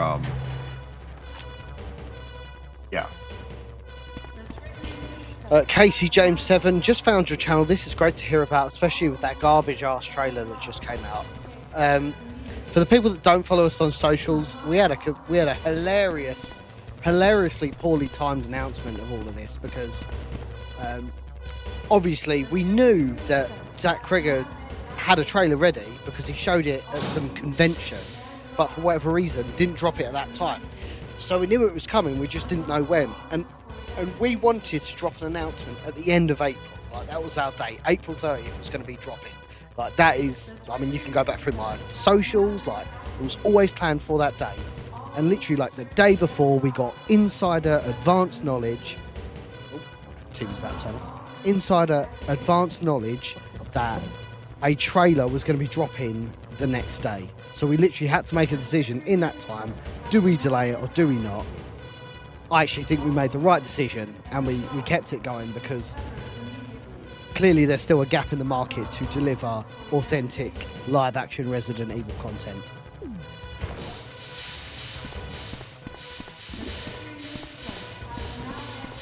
Here's a good point. Here's a good question for you, Brandon. Was there one thing that you didn't like in Resident Evil 1? Let's assume you're talking about the original, what we're playing right now.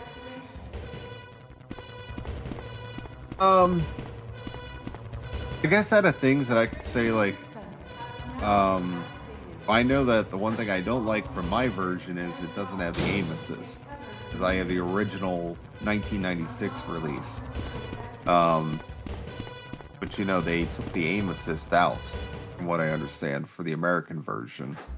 So that's one thing I don't like. But in terms of like the actual game itself, Oh, Jill! Oh, Chris!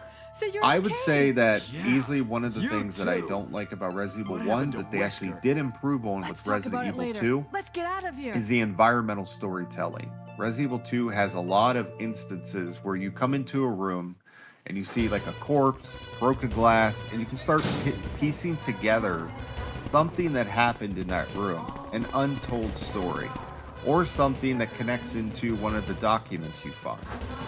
Resident Evil 1 doesn't have much of that. You don't find a lot of like environmental storytelling of what happened with the lab leaks. There's very, very few instances. Like, you have obviously some of the characters, some of the Bravo team corpses laying around, and then you have, say, the broken glass for the Shark Tank, and that connects into the Plant 42 file. But, you know, there's not a lot to show what, you know, for example, stories of scientists in the labs here. Like, the closest thing I could think of is all the body bags in the morgue, which might point to them executing some of the infected scientists, you know, as they died, and like just putting them into body bags when they were first trying to contain the outbreak. You know, that's the closest thing I think of. Let's go. But, you know, that was the one thing that was like, man, this is kind of disappointing because you don't get a lot of the backstory. But the neat counter to it is the fact that the mansion and the labs and everything is almost in pristine condition, and it kind of feels like liminal space. You know, like you just entered the back rooms, and here's this like huge, thriving, like all the lights in the mansion are on, except for save for a few rooms. So it looks like a place where there was activity. There were people there. There should be people here, and there's not. There's just lots of very quiet rooms, and like every once in a while you hear like floorboards shift as something is coming around the corner. So I think it heightens the, you know, it's one thing after another. Like, on one hand, Resident Evil 1 doesn't have very interesting environmental storytelling for the majority of the areas. But at the same time, it's kind of creepier because everything looks normal. Or normal in the sense of what the video game universe has created as normal. Resident Evil 2, on the other hand, has lots and lots of environmental storytelling. For example, a really good detail is at Resident Evil 2, when you go through the alleyway, and then you finally come out on the street, and you're like running towards the bus to get past the horde of zombies that are eating someone.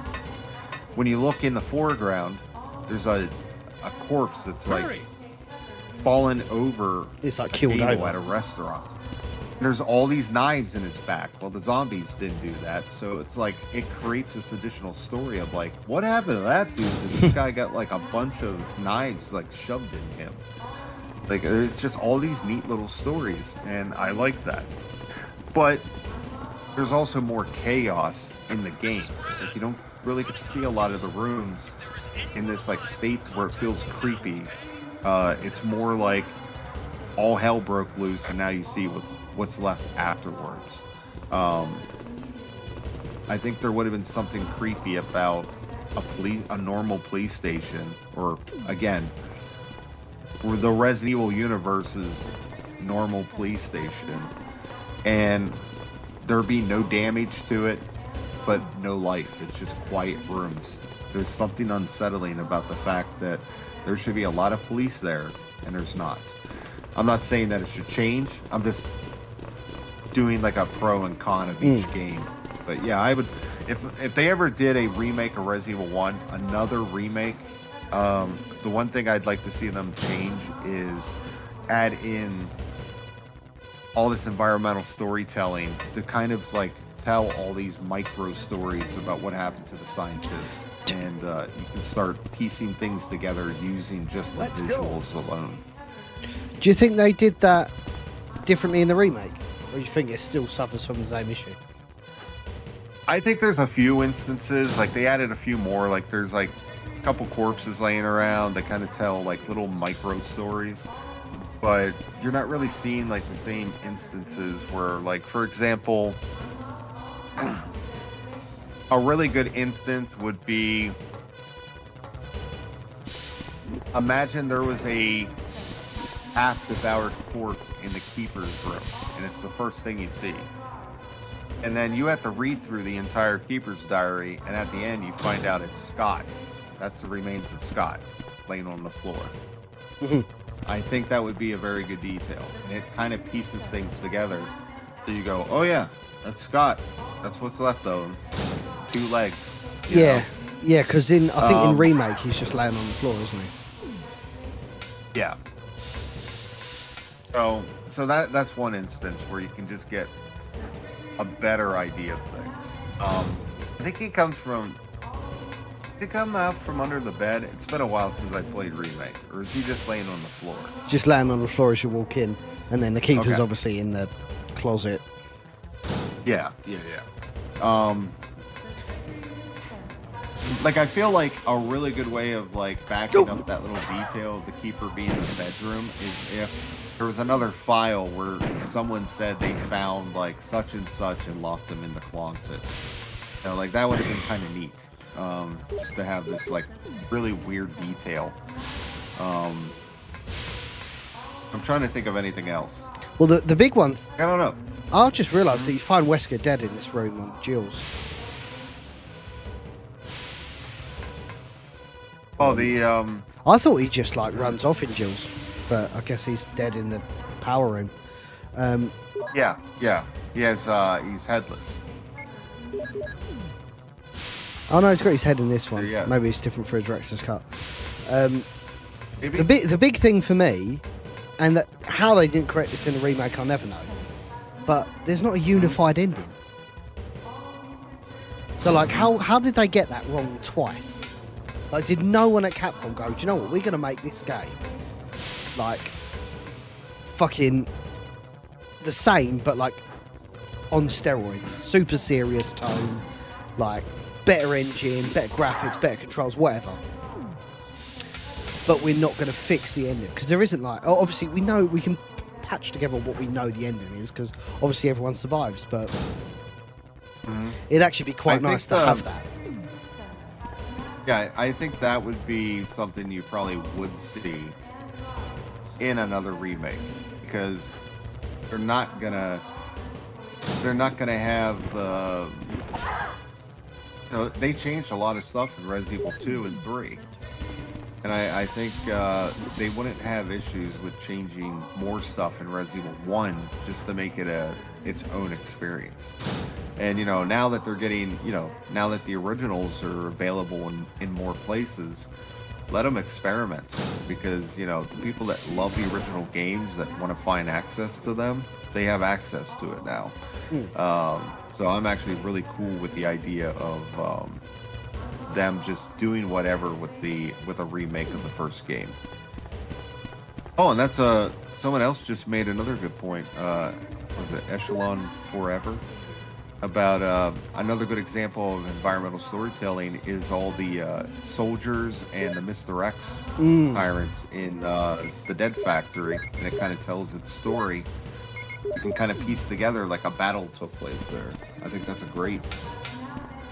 I know what I've been on here for over 3 hours. I do got to get going. Yes, cool. Because I still got to pack up the rest of my house so I can move tomorrow. That's so, cool. I'm literally at the end of RE1 anyway, so it's kind of come at a really good time. Yeah. So I'll let you finish up here. I do want to thank you for giving me the opportunity to come on here and talk about stuff and kind of give people more information about the project that we got coming. And I believe there's going to be more stuff throughout the week here. I think there's some plans for that. But yeah, I'm gonna jump off of here because I have a long night and a long day tomorrow to get my house moved. But I'll be set up here in a couple days and then be able to continue work to get everything ready. But no, I appreciate your time, man. You must be kidding. Yeah. Thanks everyone, and yeah. Keep following Biohazard, Declassified, and Residents of Evil. And, thank you again for your time, and I hope everyone backs us. We get this funded and get to tell this story because I'm really excited about it, and I want to share that excitement with all of you. So, thank you very much. Brilliant. Cheers, Brandon. Sure. And what a fucking nice guy. Like, again, even from the 3 hours that you guys, and some of you may not know who Brandon is. Obviously, Brandon's been in the circles for a little while now. Oh shit. Let me quickly do this. Brandon's been in our circles for a little while now, and you can, dude, you know, like, you're onto something good here. Like, I got the same feeling when I did the Keeper's Diary with Andrew, and I read Beggy's script for the first time for Resurrection. Like, this is the man for the job, and I, with everybody else that's a part of the project, are going to get him to the promised land so we can see that vision happen. Like, this, of the people I've reached out to, and I've reached out to some pretty serious people in the circuits, in our space, and I'm saying, please treat this seriously, because this is happening, and I want you on board. So, like, I'm not fucking around. Like, I would not I would not sign myself up to something if I wasn't 100% all in on it. Genuinely wouldn't. So please have comfort in the fact I'm genuinely not fucking around. It's coming! Jill! Kill that monster!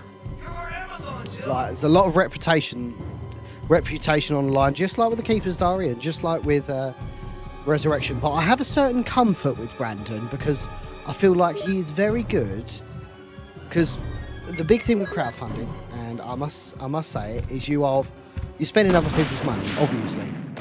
And it's very important that you partner with the right people so you are spending people's money correctly. I've got no worries with Brandon because I know he is very good at managing a dollar note.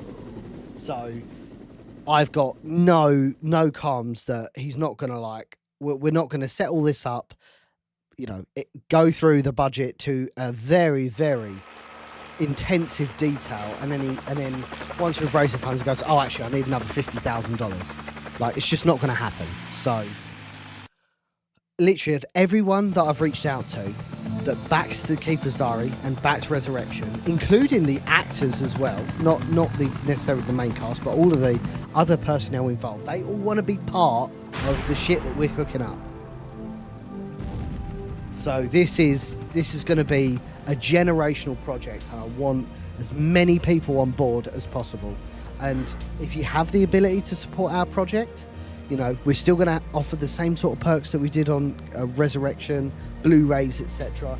And, you know, we was talking about some of the more exciting stretch goals, the more experimental stuff, which again will just give us something new, something decent to chew on, you know. So yeah, start getting hyped, gang, because this will become a reality.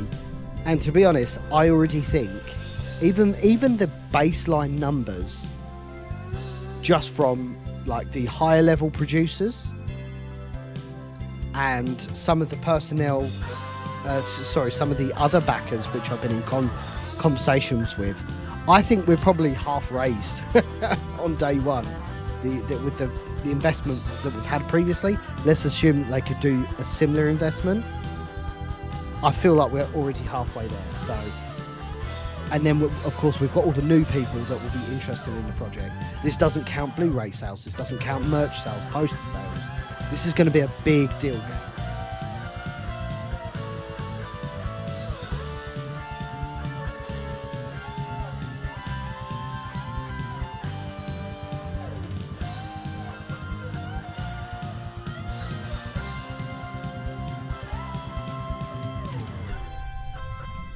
But also, something that's specifically interesting about Brandon is just his pedigree.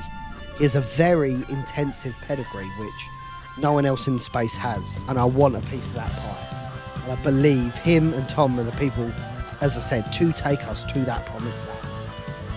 And all we need to do is, I say all we need to do, all we need to do is get the phones together, and I can be that key piece of that puzzle, as well as, you know, the contractual side with the talent and making sure everybody is in the right place, all the correct deals are in place to make this project a reality. It's going to be a busy month because obviously I'm still writing the crowdfund campaign, but I'm going to be promoting this to the nth degree. JJ should be posting a video this week. Do you know, like how we did with the Keeper's Diary and with Resurrection? We did delay the release of that video because JJ was already doing a video on the reaction trailer, and there's no point in posting 2 YouTube videos on the same day. Someone's going to lose. Oh, excuse me. That is a terrible time for me, by the way. Like, I used to be able to beat this in 2 hours, but I guess that's a fucking bygone era. I'm playing the PS1 Director's Cut version, so maybe that's a slight variance. But yes, JJ is going to be very imperative to the success of this project. I'm going to pause it here. There you go. Let me put it on the screen, actually. There we go. JJ is going to be very imperative to this project because he has got, obviously, a massive platform to help us market this. I think Resurrection and Keeper's Diary certainly have opened the doors, but that doesn't necessarily guarantee sales, as we know, and guarantee support. It definitely guarantees viewership, but actual support of an upcoming project is to be seen. So, I think he's the man for it. I think the video that I saw that he's put together for Original Sin is very good. And I'm just happy to start seeing this ball rolling. I know JJ's going to definitely do some live streams, like crowdfunding live streams. Every single time I'll be live will be a crowdfunding live stream during the crowdfund period. Again, it all starts going live. Early June. I'm pitching June the 1st. We launch on June the 1st. We still need to do a couple more bits. But yeah, that's generally where I'm at. And yes, I think we're nearly there. I genuinely think we're nearly there. We just need to. There's a couple of locations that we want to get signed off because it could be quite costly. I think the conversations that I'm having with people across the space, actors, content creators, etc. We're having some really, really positive conversations. So hopefully we can get them to sign on the dotted line and sign on for their contributions on the project. It's going to be exciting, man. Like, holy shit. Like, we're in this really weird position where we've got an official Resident Evil film coming out, which is going to be amazing, but is not going to be Resident Evil. And we get, once again, to create our own Resident Evil experience. And again, completely non-commercial, fan film, fan content only, fan production, etc. All the caveats out the way. It's something like 18% of Indiegogo campaigns are successful. 18%. I've already done that twice with Keeper's Diary and with Resurrection. I want to do it a third time. And I think we've got a very achievable budget, all things considered. This is a feature-length film. It's not just a short film like I did with Keeper's Diary. And I'm basically asking for double the Keeper's Diary budget for a feature-length film. So, yeah, hopefully you guys pick up what we're putting down. I feel like we've got, as I said, the right people in the right places. And it's only a matter of time before, the fucking train leaves the station and like we start really creating magic. And this for me is my magnum opus. Like, this is the high of all highs, to create an original Resident Evil experience, which serves as a precursor to the mansion. And whilst I'm here, hopefully it will be so good that Resident Evil Wiki actually creates me an entry on his website for fan films. That would be absolutely fantastic. But until then, I can only hope, I guess. But yes, no, really appreciate everybody checking the stream out today. We peaked at over 100 viewers on all platforms, which I'm very grateful for. We're going to keep developing this platform, and I'm super excited to see all of you guys on our journey to creating the best Resident Evil film that we can. So this would just be just before Resident Evil 0 because Rebecca's in the film. So yeah, just before Resident Evil 0. So we don't really touch on Resident Evil 0. Obviously we leave that up to the viewer, but yeah, it will be before Resident Evil 0. 99 likes, that's sick. But yes, thank you everybody for tuning in. I will be back live on Wednesday. I will say that I will be quite heavily doing obviously setting the crowdfund up, setting all the socials up ready for June the 1st. So there may be, I'm not intending to do this, but there may be times where I might have to drop that stream slot just so I can work on the campaign. So I apologize in advance, but it's all for the greater good, I assure you. Follow me on socials at Biohazard Declassified. I'll be dropping tidbits. I mean, I've been pretty active on Twitter, answering everyone's questions as they come to me. So if you've got any questions, I'm an open book. I'm more than happy, answer any questions that people have. Reach out to me on socials at Biohazard Declassified. In any case, take it easy, look after yourselves, and I'll see all of you fine folk on Wednesday for our next stream. I'm not sure what we're going to play. I might even play I might play a Saturn version. I might play the remake. I'm not sure. We're going to do something Resident Evil 1, though. But yeah, take care for now. I'll see you.